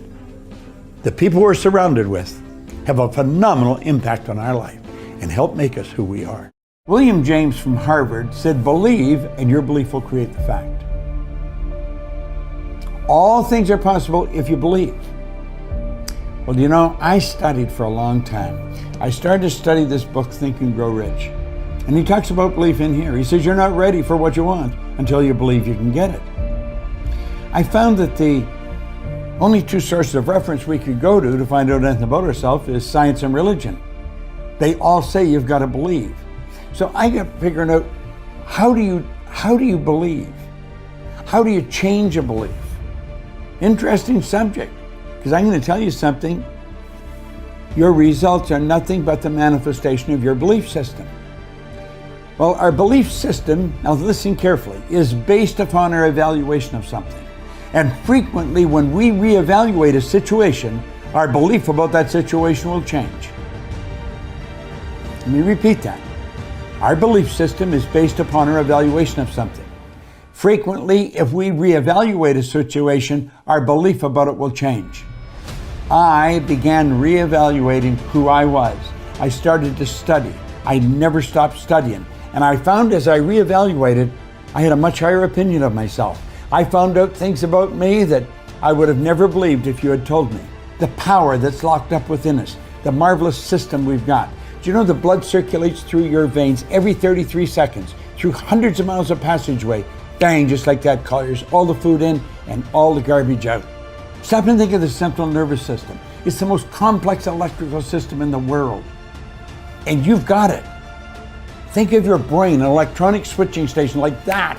You can change the vibration of yourself and everything around you. We have awesome powers, and it's all based on what you believe about you. Sandy Gallagher is my business partner. Love her. She is really good. She was going through a very tough time personally a number of years ago. We were in Phoenix. We were doing a seminar. I had to leave, catch a plane somewhere. And she said, before you leave, could we get together maybe for a cup of coffee? Could you, I want to talk to you. And I said, sure. So we went across the road to a coffee shop. And we were sitting there. And she said, could you give me 2 or 3 ideas that I could do every day that would help me through this? I said, sure. I didn't know what I was going to tell her, but I knew I would tell her something. So I said, every day, I want you to take a pen and write down, every morning, write down 10 things you're grateful for. But you've really got to be grateful. You've got to feel it. You're really grateful. Then I want you to send love to 3 people that are bothering you. If they're bothering you, you don't like them. They've got nothing to do with it. You're thinking bad thoughts about them. You're putting yourself in a bad vibration. Send love to 3 people that bother you. And then take 5 minutes and be quiet. Just be perfectly quiet and ask for guidance for the day. Everybody in our company does that every day. She started to do it like that, everything changed.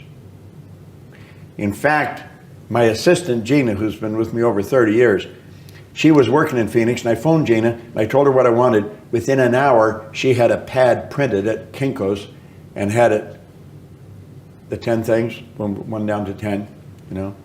Send love to 3 people who bother you, be quiet for 5 minutes. Sandy was going to Hawaii with her sister and her mother the next day. She got pads made for both of them, and every morning they started to do that. It changed every one of their lives. We give that out now in a lot of our seminars, and we train the audience to do it. Start every morning, write 10 things that you're grateful for. Send love to 3 people that bother you. Be quiet for 5 minutes and ask for guidance for the day. It's a winning formula. You see, the beautiful truth is you've already got everything you need inside. You don't have to get it. You don't have to follow the pattern that our formal educational institutions teach us. You don't have to read all the books. That's not necessary. I think Madame Montessori put it very well. She said we tend to send a child to school as if they're an empty cup and we expect them to fill the cup. She says the truth is the cup's already full. School is to help draw out what's already there. You see, you and I are God's highest form of creation. There's nothing on the planet that will even come close to us. Strange thing, you know, you and I are the only creature on the planet that is totally disoriented in our environment. All those other little creatures, they're completely at home in their environment. They blend in. We don't. We're totally disoriented. And that is because we have the ability, you and I do, of creating our own environment. Now think of what that means. That means that you and I can literally create the life we want. Now, as I said, when I first heard that, I did not believe it. But I knew the man that was giving me the advice believed it. And that man was Raymond Douglas Stanford, one of my very first mentors. Have you ever spent any time wondering, how does everything happen? How does everything happen? Why does the night follow the day? Why doesn't the day follow the day? In fact, in some places it does. But I spend a lot of time thinking about this. In fact, at times it almost drives me crazy. But like right outside of my studio here is a Japanese maple tree. And there's times of the year it's absolutely beautiful. In the spring of the year it has buds on it, and then the buds boom, and leaves pop out. And the leaves generally in the spring are a very deep greeny brown. They're not a pretty looking leaf. But then they start to change, and over time, you don't notice it happening. Just one day you look and it's a different color. And by fall, the leaves are crimson red. They're the most beautiful. It is the most beautiful tree, and it's right outside of my studio. I'm sitting here at my desk and the camera's around me, but out there is that tree. And you know, every fall the leaves turn red. Every spring they're greeny brown. They're not greeny brown in the fall and red in the spring. They're always red in the fall and greeny brown in the spring. Think about it. Did you ever wonder why the tide goes way out and the tide comes way back in? I spent some time in the Navy in Canada, and I was down on the East Coast for a while, and I was near the Bay of Fundy. Do you know the Bay of Fundy has one of the highest and lowest tides in the world? It's absolutely amazing. It goes way out and then comes way back in. Same up around Prince George on the West Coast. You go onto a ship and you might be walking up a plank just right straight up, and you go off the ship, sometimes you're going right down. That ship goes way up in the air and it comes way down. Very high, very low tide. Now, some places the tide's not very big. They do have a tide, but not too high, not too low. Why is it so different in one place than another? You know, why does the leaves change color? Why do they change color? You know, why does the grass keep growing? Wouldn't it be so much nicer if the grass just, just stayed at a certain length? You wouldn't have to cut it, but it would always look pretty. You know? Do you ever think about this? Do you know that everything in this universe happens in an exact way? An exact way. Not by chance, but in an exact way. When John Kennedy, the President of the United States, asked Dr. Wernher von Braun, who was the mastermind behind the space program, when he asked him, what would it take to build a rocket that would carry a person to the moon and bring him back safely to Earth? Von Braun answered him in 5 words: the will to do it. That's it, the will to do it. He knew you didn't have to know how to do it. He knew you had to learn how to do it, but you didn't have to know to make up your mind you were going to do it. Now, why did he say that? Because he understands the laws.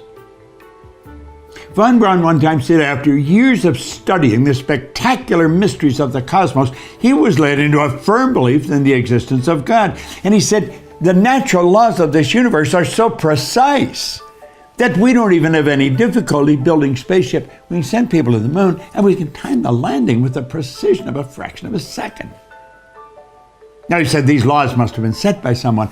I see the laws as God's modus operandi. But I'm going to tell you something. Everything happens by law. When you and I get in harmony with the law, now we do that, odds are pretty good we should understand them. But when we get in harmony with the law, then I'm going to tell you it's just smooth sailing. Success happens. Probably be a good idea to understand the laws, wouldn't it? Think about it. Your life is governed by laws that are not man-made, so they're not going to be man-changed. And if you study them and work in harmony with them, you'll shock yourself with the good you can do. Now, I've been doing that for the last 58 years. I'm starting to get a reasonable grip on them, but I don't understand them as well as I want to or would like to. But I'm going to study a little more today. You know, I get my trusty book out here. I'll have to talk to you about this book. That'll be another talk.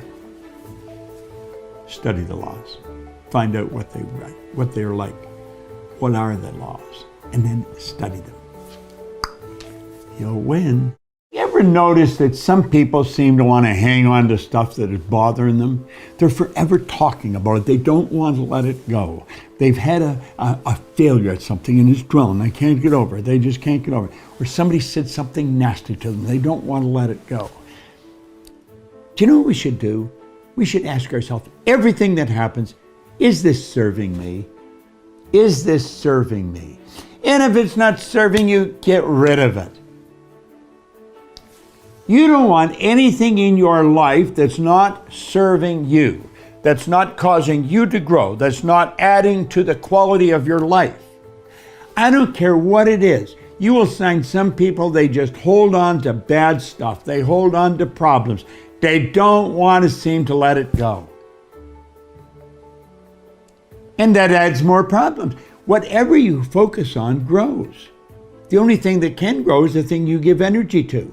Why would you hold on to anything that's not serving you? Now, I want you to think about this. I'm not going to talk about a lot about this today because I don't think I have to. I just want to let you know that if you're holding on to something that does not serve you, you are making a terrible error. It's going to cause all kinds of problems. You may blame other people or other things. You may blame the situation. It's you are the cause of the problem. The man that told me to pick up this book and read it, Ray Stanford, he had a saying. He used to say to me, Bob, you're the only problem you'll ever have, and you're the only solution. I think it might have taken me 5 years to understand that. But I do understand it. And you know something? I am the only problem I'll ever have, and I am the only solution.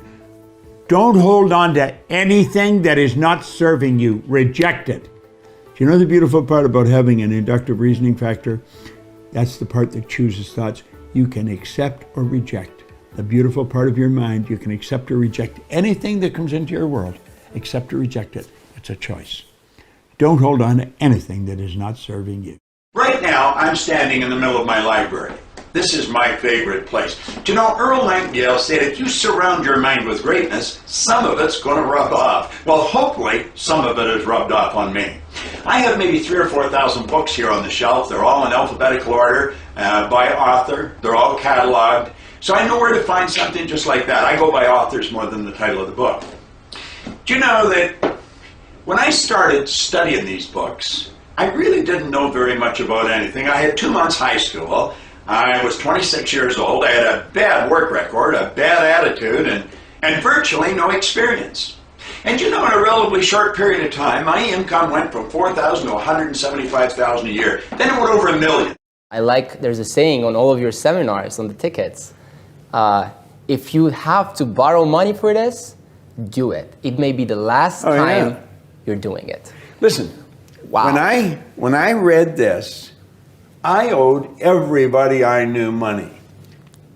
But the guy that told me, he said, don't clean officer for somebody else, do them for yourself. And he told me where I could buy a used floor machine and some buckets and mops.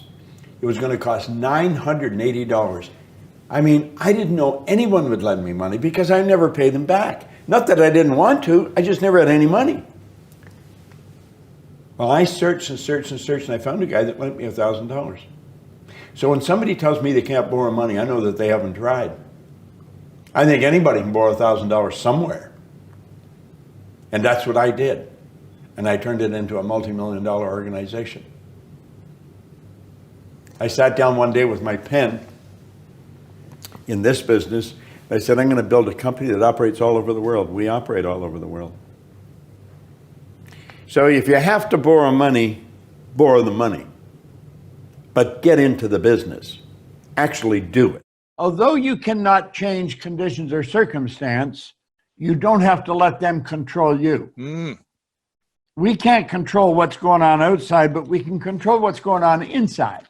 You know, and unfortunately, I don't think many of us have been raised to really understand that. Yeah.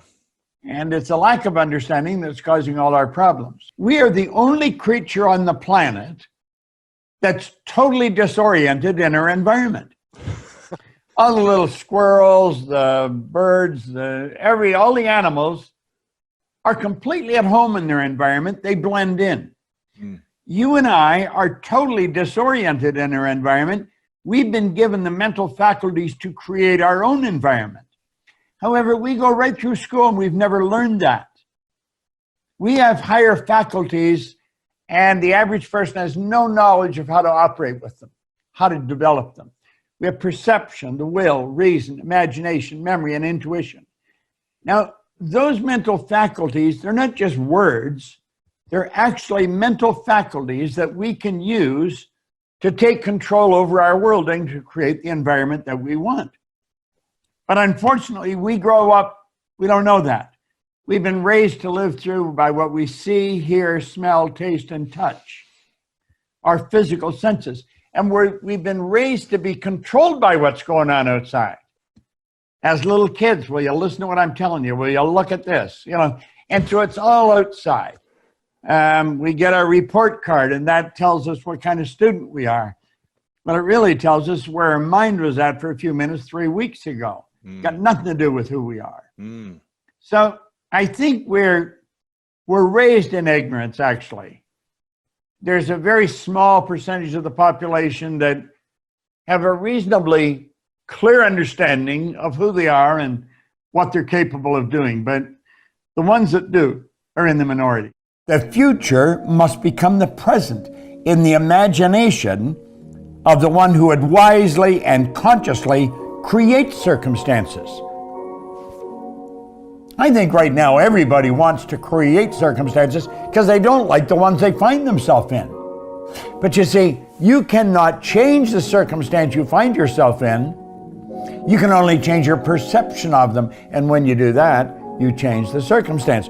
So we say here, the future must become the present in the imagination of the one who would wisely and consciously create circumstance. We must translate vision into being. Thinking of into thinking from. Imagination must center itself in some state and then view the world from that state. See yourself where we want to be and then be there.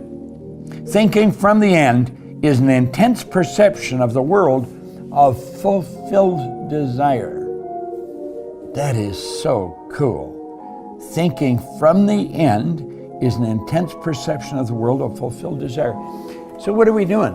We're building a goal, and then we see ourselves already having accomplished the goal. Thinking from the end is an intense perception of the world of fulfilled desire. Already got it. I don't have to get it, I've already got it. That's an intense perception of the world of fulfilled desire. In other words, you got it. It's here. Now think. Are you thinking from the end or are you thinking of the end? If you're thinking of the end, you're thinking it's way out there. If you're thinking from the end, you're part of it. See, the end result has already happened in our mind. We're creative beings. We're God's highest form of creation. We can create in our consciousness the kind of person we want to be, and then be that person. And that's what he said here. We must translate vision into being. So we don't just visualize it, we be it. I set a goal in 1973. I set a goal that I was going to build a company and operate all over the world. I had left the Nightingale Conant Corporation and decided that I was going to do this because I didn't agree with the way they were doing it. People weren't really learning it fast enough.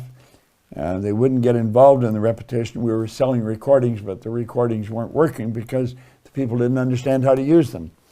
So I decided I would leave and start my own company. And I wrote down I'd build a company and operate it all over the world. I got a call last night from Mikey about 9 o'clock, something like that. And she told me that we were now in every country in the world. Now think of that.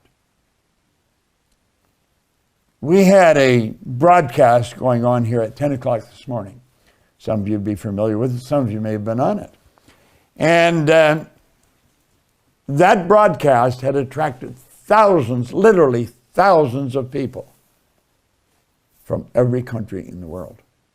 The goal was reached. That move meant this is really accurate today. We're only limited by weakness of attention and poverty of imagination. Well, my imagination was pretty well exercised.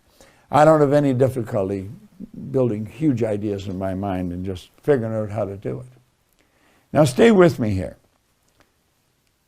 The thing that's stopping you from taking the risk that you want to take is called a terror barrier. The way I'm going to explain this to you, I come up with sitting in a restaurant. I remember it was at a Holiday Inn restaurant. It was at Dixie and just south of the 401 highway in Toronto. A man asked me if I would meet with him. He had a problem, and I was going to show him how he could solve the problem. And he explained it, so I took a pen and some paper, and what I'm going to show you here is essentially what I showed him. Now, look at this for a moment. There is the process you go through when you're in a risk-taking vibration. You go from bondage to reason, to the terror barrier, and then to freedom. You go from bondage to reason, to the terror barrier, and then to freedom. You know, in Napoleon Hill's book, Think and Grow Rich, he said, now right here we come to a rather strange fact. We tend to minimize the things we can do, the goals we can accomplish, and for some equally strange reason, we think other people can accomplish things that we cannot. And he points out that there's a difference between wishing for a thing and being ready to receive them. He said, no one's ready for a thing until they believe that they can acquire it. The state of mind must be belief and not mere hope or wish. Now, he goes on to caution us. He said, open-mindedness is essential to belief. Closed minds will not inspire faith, courage, or belief. I think reason is probably it's the one that's spoken about by almost all the great leaders. Yeah. They've all been complete unanimous agreement that we become what we think about. It's our reasoning factor that enables us to think. Ford says thinking's the hardest work there is, which is the probable reason so few people engage in it. Dr. Ken McFarland, who's gone for a long time now, but he was a great educator down in Kentucky. He one time said 2% of the people think, 3% think they think, and 95% would actually rather die than think. Now, you know, that sounds cute, but it's true. If you stop and listen to what most people are saying, it's going to be fairly obvious they're not thinking. If you stand back and watch what most people are doing, it's fairly obvious they're not thinking. Or they would never say or do what they're doing. Most people today have their television on the news and they're just soaking up all the stuff that's going on that's dominating the media right now. So they've become a plaything for what's going on outside. And that's why they're living in such fear. By consuming the media of whether it's true or accurate or not true, you're being manipulated in a sense. Yeah. It's not a matter of whether it's true or not. Is this how you want to spend your life, just listening to that? That doesn't mean you should deny it. It doesn't mean that you should say, well, that's all false. I don't know whether it's true or false. It's just bad news. I don't want to be involved in it. Yeah. Am I aware that it's there? Well, you'd almost have to be dead not to be aware that it's there. But that doesn't mean you have to spend your time thinking on that. I would much rather activate some of my creative faculties and do something that's constructive. It's pretty well known today there's a lot of fear in the world. People are wondering what's going to happen. We've gone through many tough times if you study history. I was born during the Great Depression. So I was of an age then, I remember some of the things as a little kid. Then we went into a world war. And when the Depression ended, it was sort of like a theater where the lights were out. It was empty, but the lights started to come up and things started to get brighter. And of course, they became very bright. So the fear, don't let fear control you. Fear is a negative emotion. By following these principles, you're going to be on the other side of fear, where there's faith. There's a law of the universe called polarity. That law decrees everything has an opposite. Every negative has a positive. The truth is, it's neither positive or negative. It's our thinking that makes it so. Everything just is. We can make it what we want. Make up your mind now. You're going to go in the positive polarity. You're going to stay with me because that's where I'm going. And there'll be a very bright future. Let the fear go. It isn't necessary. The cause of it is ignorance. The cause of all fear is ignorance. If you want something you haven't got, you got to create a space for it. If it's in your own mind, you've got to let go of something. So what do we want to do to let go of? We want to let go of the image we've got for the one we're going to build. Now, I'm going to be honest with you. When I started to do this, I tested it I thought, I wonder if this really worked. And I found that it really worked. So I went all out. And you start out by writing the image that you want to hold. I'll tell you how I did it. I took various people that I really admired, and I took some of the qualities that I really admired in them, and I'd write them down. I wasn't going to be like them, but I was going to develop a couple of these qualities or habits. When I was growing up, I was a young guy, it was during the Second World War. There was no men around, no fathers. But one guy did have a father. Donnie Miller's father was not well, so he couldn't go to the war. And Donnie's dad had a heart attack, or something. I think it was a heart attack. And so we never went around his place because his dad wanted things quiet. They'd come around our place, but not Donnie's place. I would watch Donnie's dad walk up and down the street. You'd see him go way up the street. Later on, you'd see him come back. He was always well-dressed, and he had the calmest walk. There was no rush, just a very calm walk. I visualized myself walking like him. You'll very rarely ever see me rushing anywhere. There's no need of it. You can be calm.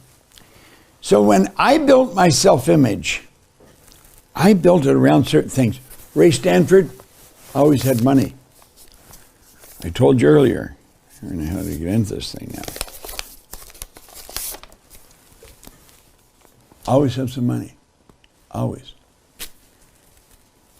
Now, I hardly ever use it because I really don't pay for very much.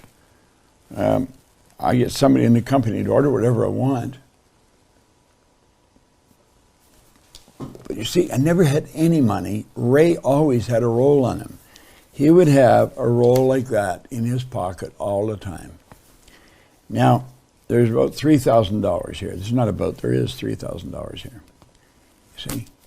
Well, I only earned $4,000 a year at that time. $3,000 would have been a ton of money. But Everybody has different little quirks. I like to carry money. And it's probably because I never had any. And now I have some money, I want to carry it. But you see, I started to do that before I had any money.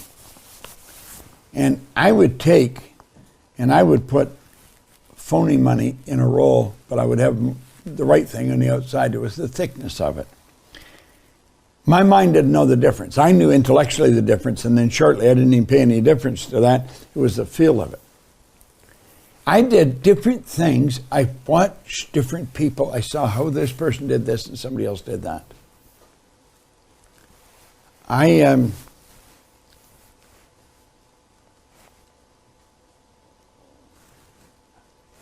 read a lot, so I read a lot of great self-help books. And I literally did what some of these books suggested. It wasn't just sometimes, I did it. I would follow it right to a T. You'll very rarely see me without a suit on. That's part of the paradigm. It's part of the paradigm. I don't care what anybody else does, how they dress. I'm always going to be dressed. I mentally made up my mind one time I'd be at least, if I wasn't the best dressed, one of the best dressed people in the room. Why did I do that? I did that because I was changing how I saw me. How I saw me. I had never gone to school. I had no money. I had dumb jobs. And today, along with Sandy Gallagher, I have a company that operates all over the world. Right here on my desk, I have sitting this little hourglass. Well, you know, I can't put anything where that hourglass is until I get rid of it. And we find that we want things to come into our life, but we don't create room for them. Nature abhors a vacuum. And I remember we were sitting in the living room having a cup of coffee and just visiting. And she said, do you mind if we go and sit in the kitchen? And I said, not at all. So I asked her, I said, why do you want to sit in the kitchen rather than here? She said, I can't stand that room. I just hate living in that, sitting in that room. She says, I hate those curtains that are on the window, in the dining room window, the drapes on the front window. And I said, no, you don't hate those, Mark. I said, you only have attract things to you that you love, that you're in harmony with.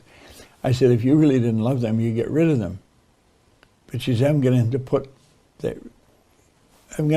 them there if I get rid of them. I said, Mark, if you had something to put there, you couldn't put it there because you've already got something there. And I said, that's when I started to teach her the law of vacuum law of prosperity. So anyway, she went and got a chair and got up and stood on it. She started to take all these curtains down. Well, Don, he was roaring like a stuffed pig. He said, what are you doing? And she said, I'm getting rid of these. And she did. Wasn't too long after I dropped in, all the furniture in the living room was gone. It was like they were just moving into the place. But then they got new curtains, and then they got new furniture.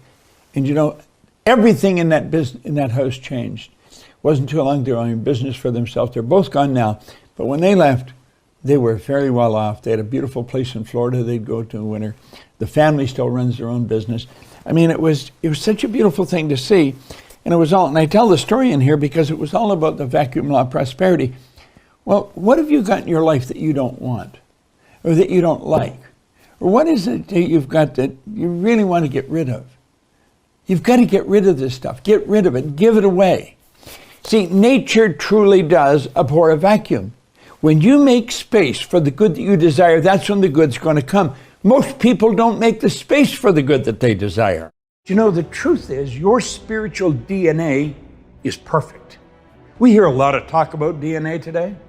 Well, if you get past all the nonsense that's been programmed into our subconscious mind from genetics and in our environment, and get right down to the core of who you really are, your spiritual DNA is perfect. And it's that perfection that's seeking expression with and through us. That's why we want things. It doesn't matter what we're doing, we want more. Now, as a little boy, I was taught by my grandmother, who pretty well raised me, that you should be satisfied with what you've got. Grandma was a dear woman. She was like an angel of God, but she was wrong. We should never be satisfied with what we got. We should be happy with what we've got, but never satisfied. You see, dissatisfaction is a creative state for our mind to move into. It causes us to want to do more. We should ask ourselves where those wants come from. Do you know it's that perfection within that keeps jabbing you in the consciousness? Want this, want that. If you're running, you want to run faster. If you're jumping, you want to jump higher. If you're selling, you want to sell more. If you're singing, you want to sing a better tune. It doesn't really matter what you're doing. You want to do it better. And the beautiful part of this is you can. I'm going to share something with you that could change the course of your life, could make everything so much better. To do this, to explain it properly, I'm going to tell you a little story. It goes way back 57 years. A man gave me this book. He said, Bob, do exactly what I tell you, and you can have anything you want. Now, when he said that, I was flat broke. I had $6,000 in debt, and I was only earning $4,000 a year. The prospects of things getting better were pretty slim. I had 2 months high school formal education.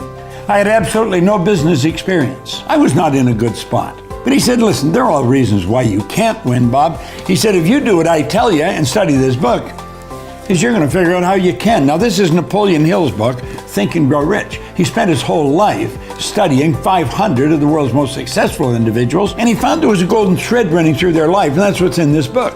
I've never stopped reading it. I then found a condensed narration of the book by Earl Nightingale, where Earl took and he condensed the whole thing and he put it on a long playing record. And I would listen to that and listen to it and listen to it. In fact, I had started my own company and I used to play the records to the salespeople every morning.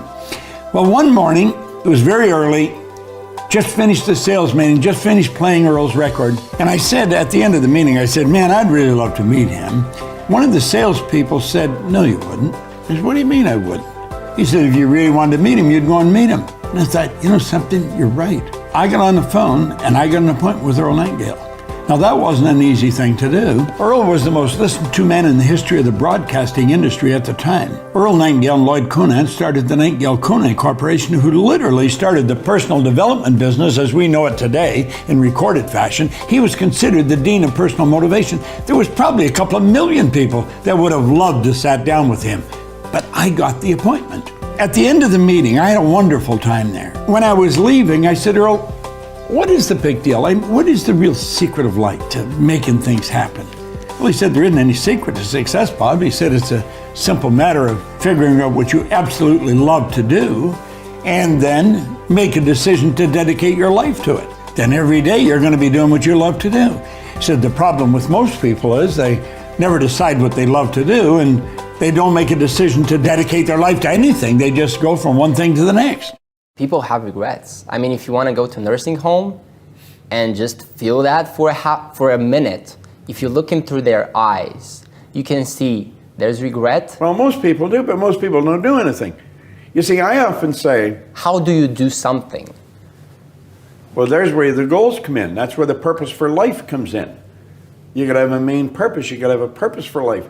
And you've got to have meaningful goals. They've got to be meaningful. You're trading your life for it.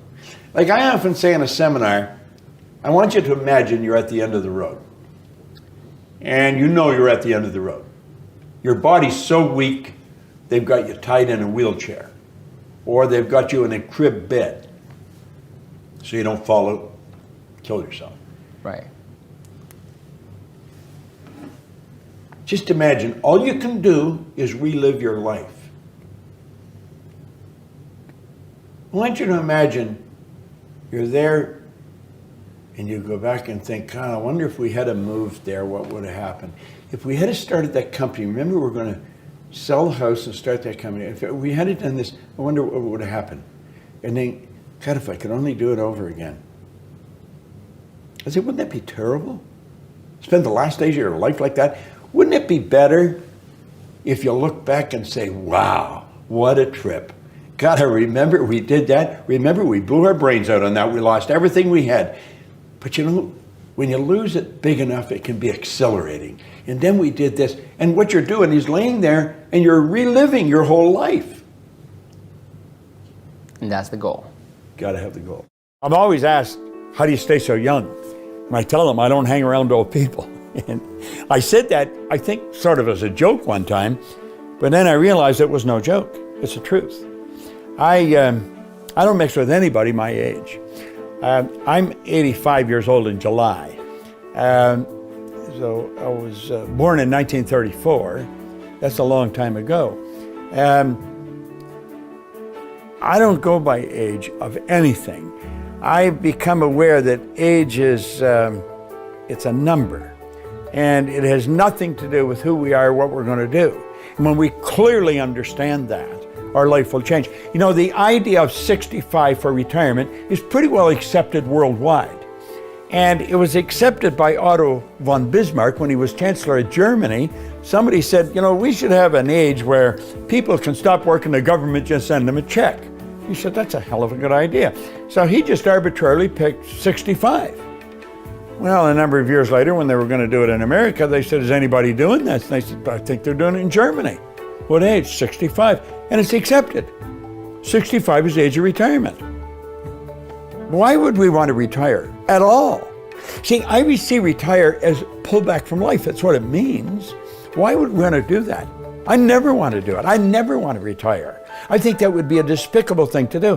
When people go into forced retirement and nothing flat, they're dead. Do you see, we're not made for work. Work is made for us. And when we clearly understand that, I think things start to change for us. I think people should ask themselves, how old would they be if they forgot their age? If I forgot my age, I think I'd be around 48, maybe not even 50, 47, 48, maybe 46. I like the late 40s. I think they're good years. And I think that's how old I'd be. And I lived like that's where I am. The idea of slowing down, or that's just so foreign to my way of thinking. I don't think that way. And the idea of retirement, it'll never happen to me.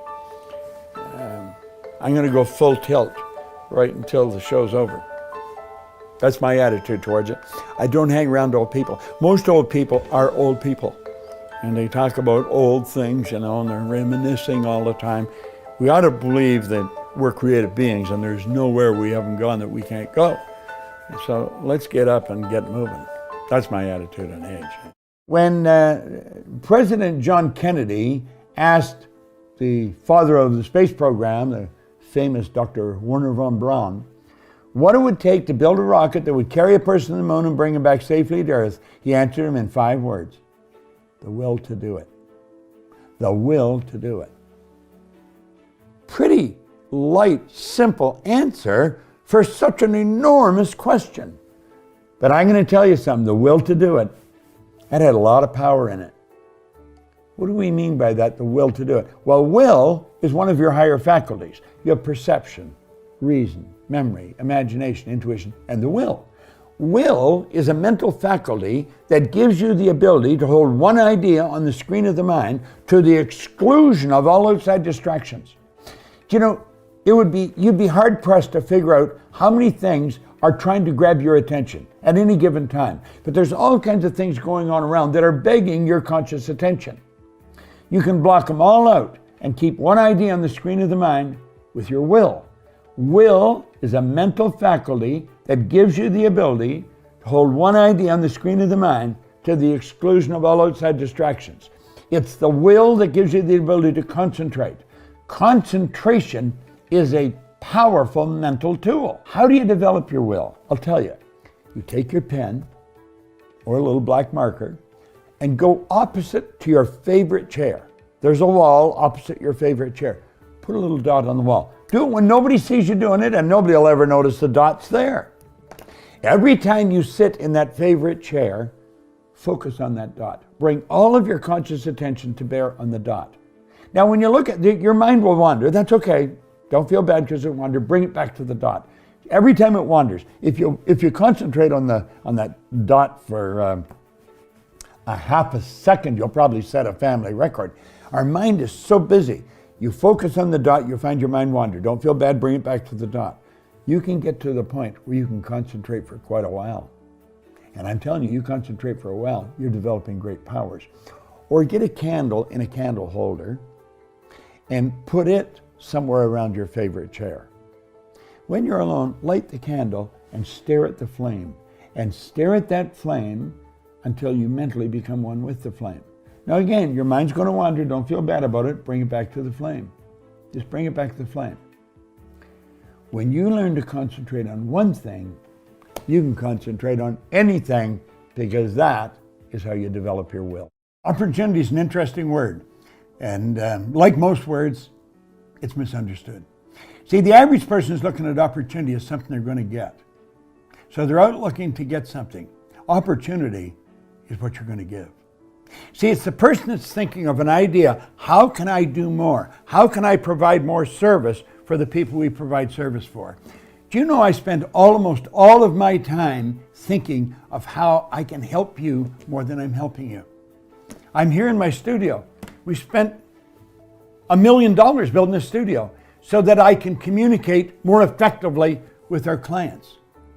Opportunity is in giving. It's not receiving. It's not getting, it's giving. It's sharing. It's putting something out there. Success is a funny word. Nightingale had a great definition for it. He said a person's successful if they know where they are and they know where they're going and they're progressively moving in that direction. He said that success was the progressive realization of a worthy ideal. Anyone that has a goal and they're moving towards it, they're successful. Most people think that you're successful if you have a lot of money. Quite often you have a lot of money if you're successful, but it isn't. I wouldn't say Mother Teresa has a lot of money. Okay. You know, but she's a pretty successful lady. Attracting what you actually want. I think James Allen put it very well in his little book, As a Man Thinketh. He said, you don't attract what you want, you attract what you are. Now think about that. If you want to attract what you want, you've got to see yourself already with it. You've got to understand that you've already got it.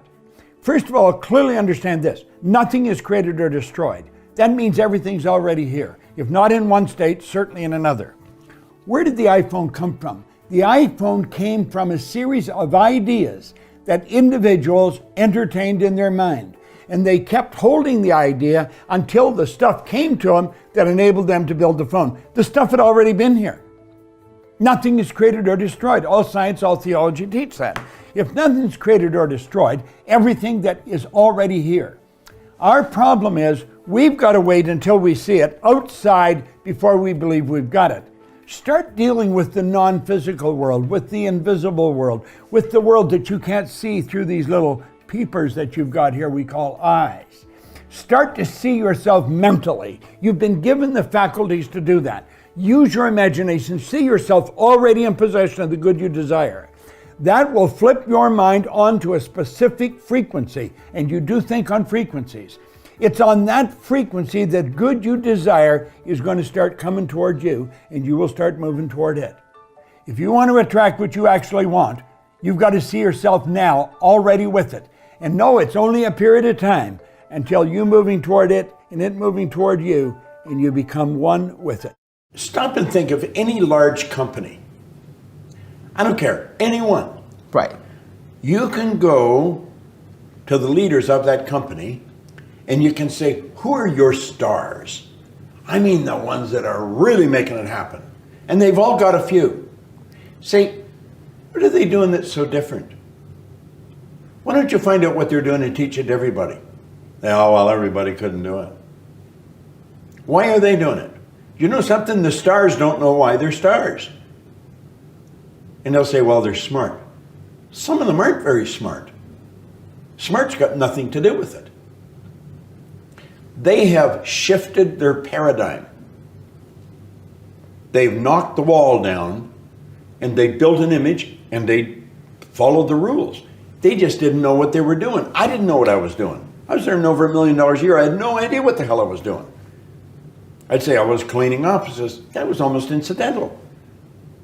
What I was doing, I was reading this every day. I was listening to the recordings every day.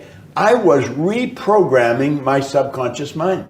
What keeps people stuck month after month, year after year? 90-some% of the population are stuck.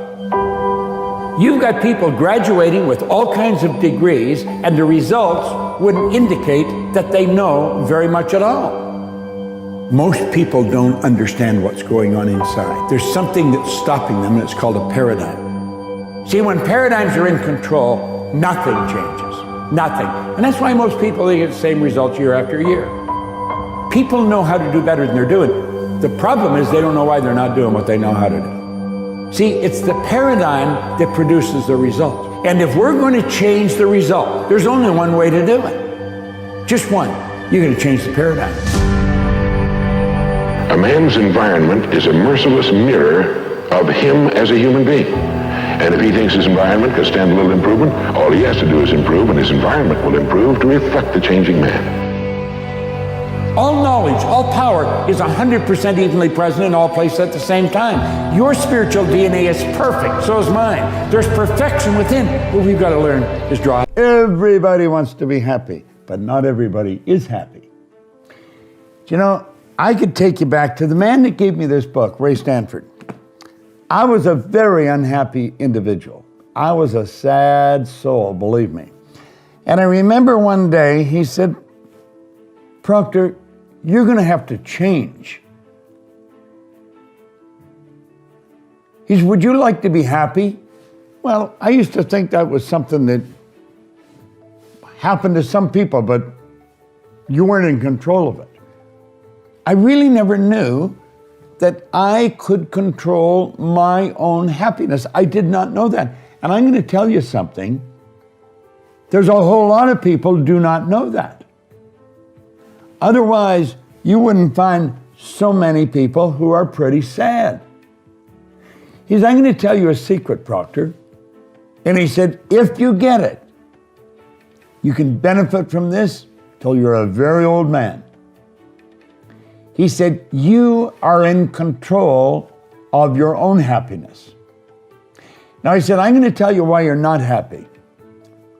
There's a power or a thought energy flowing into your consciousness. And you know what you do? You bottle it all up inside. All of your energy is focused on you. You are the only thing you think about. Poor me. I wish I had some money. I wished. But your thoughts are always about yourself. If you find someone else to help, if you can help someone, and I'm going to tell you, there's a whole lot of people out there want help. If you will focus on helping other people, you're going to be one happy cat. Now, I don't think I got it right away. But he knew probably I wasn't going to get it right away. And so every time I saw him, he said, who you been helping? Well, I don't know. See, I wasn't helping anybody. I was trying to figure out how to get some money, how to help me. I want you to think about this for a moment. There's so many people need help. Chapter 14 in The Science of Getting Rich is a powerful concept. Leave everyone with the impression of increase. If you do that, you're helping people. Happiness is always found in the person who is focusing on helping other people.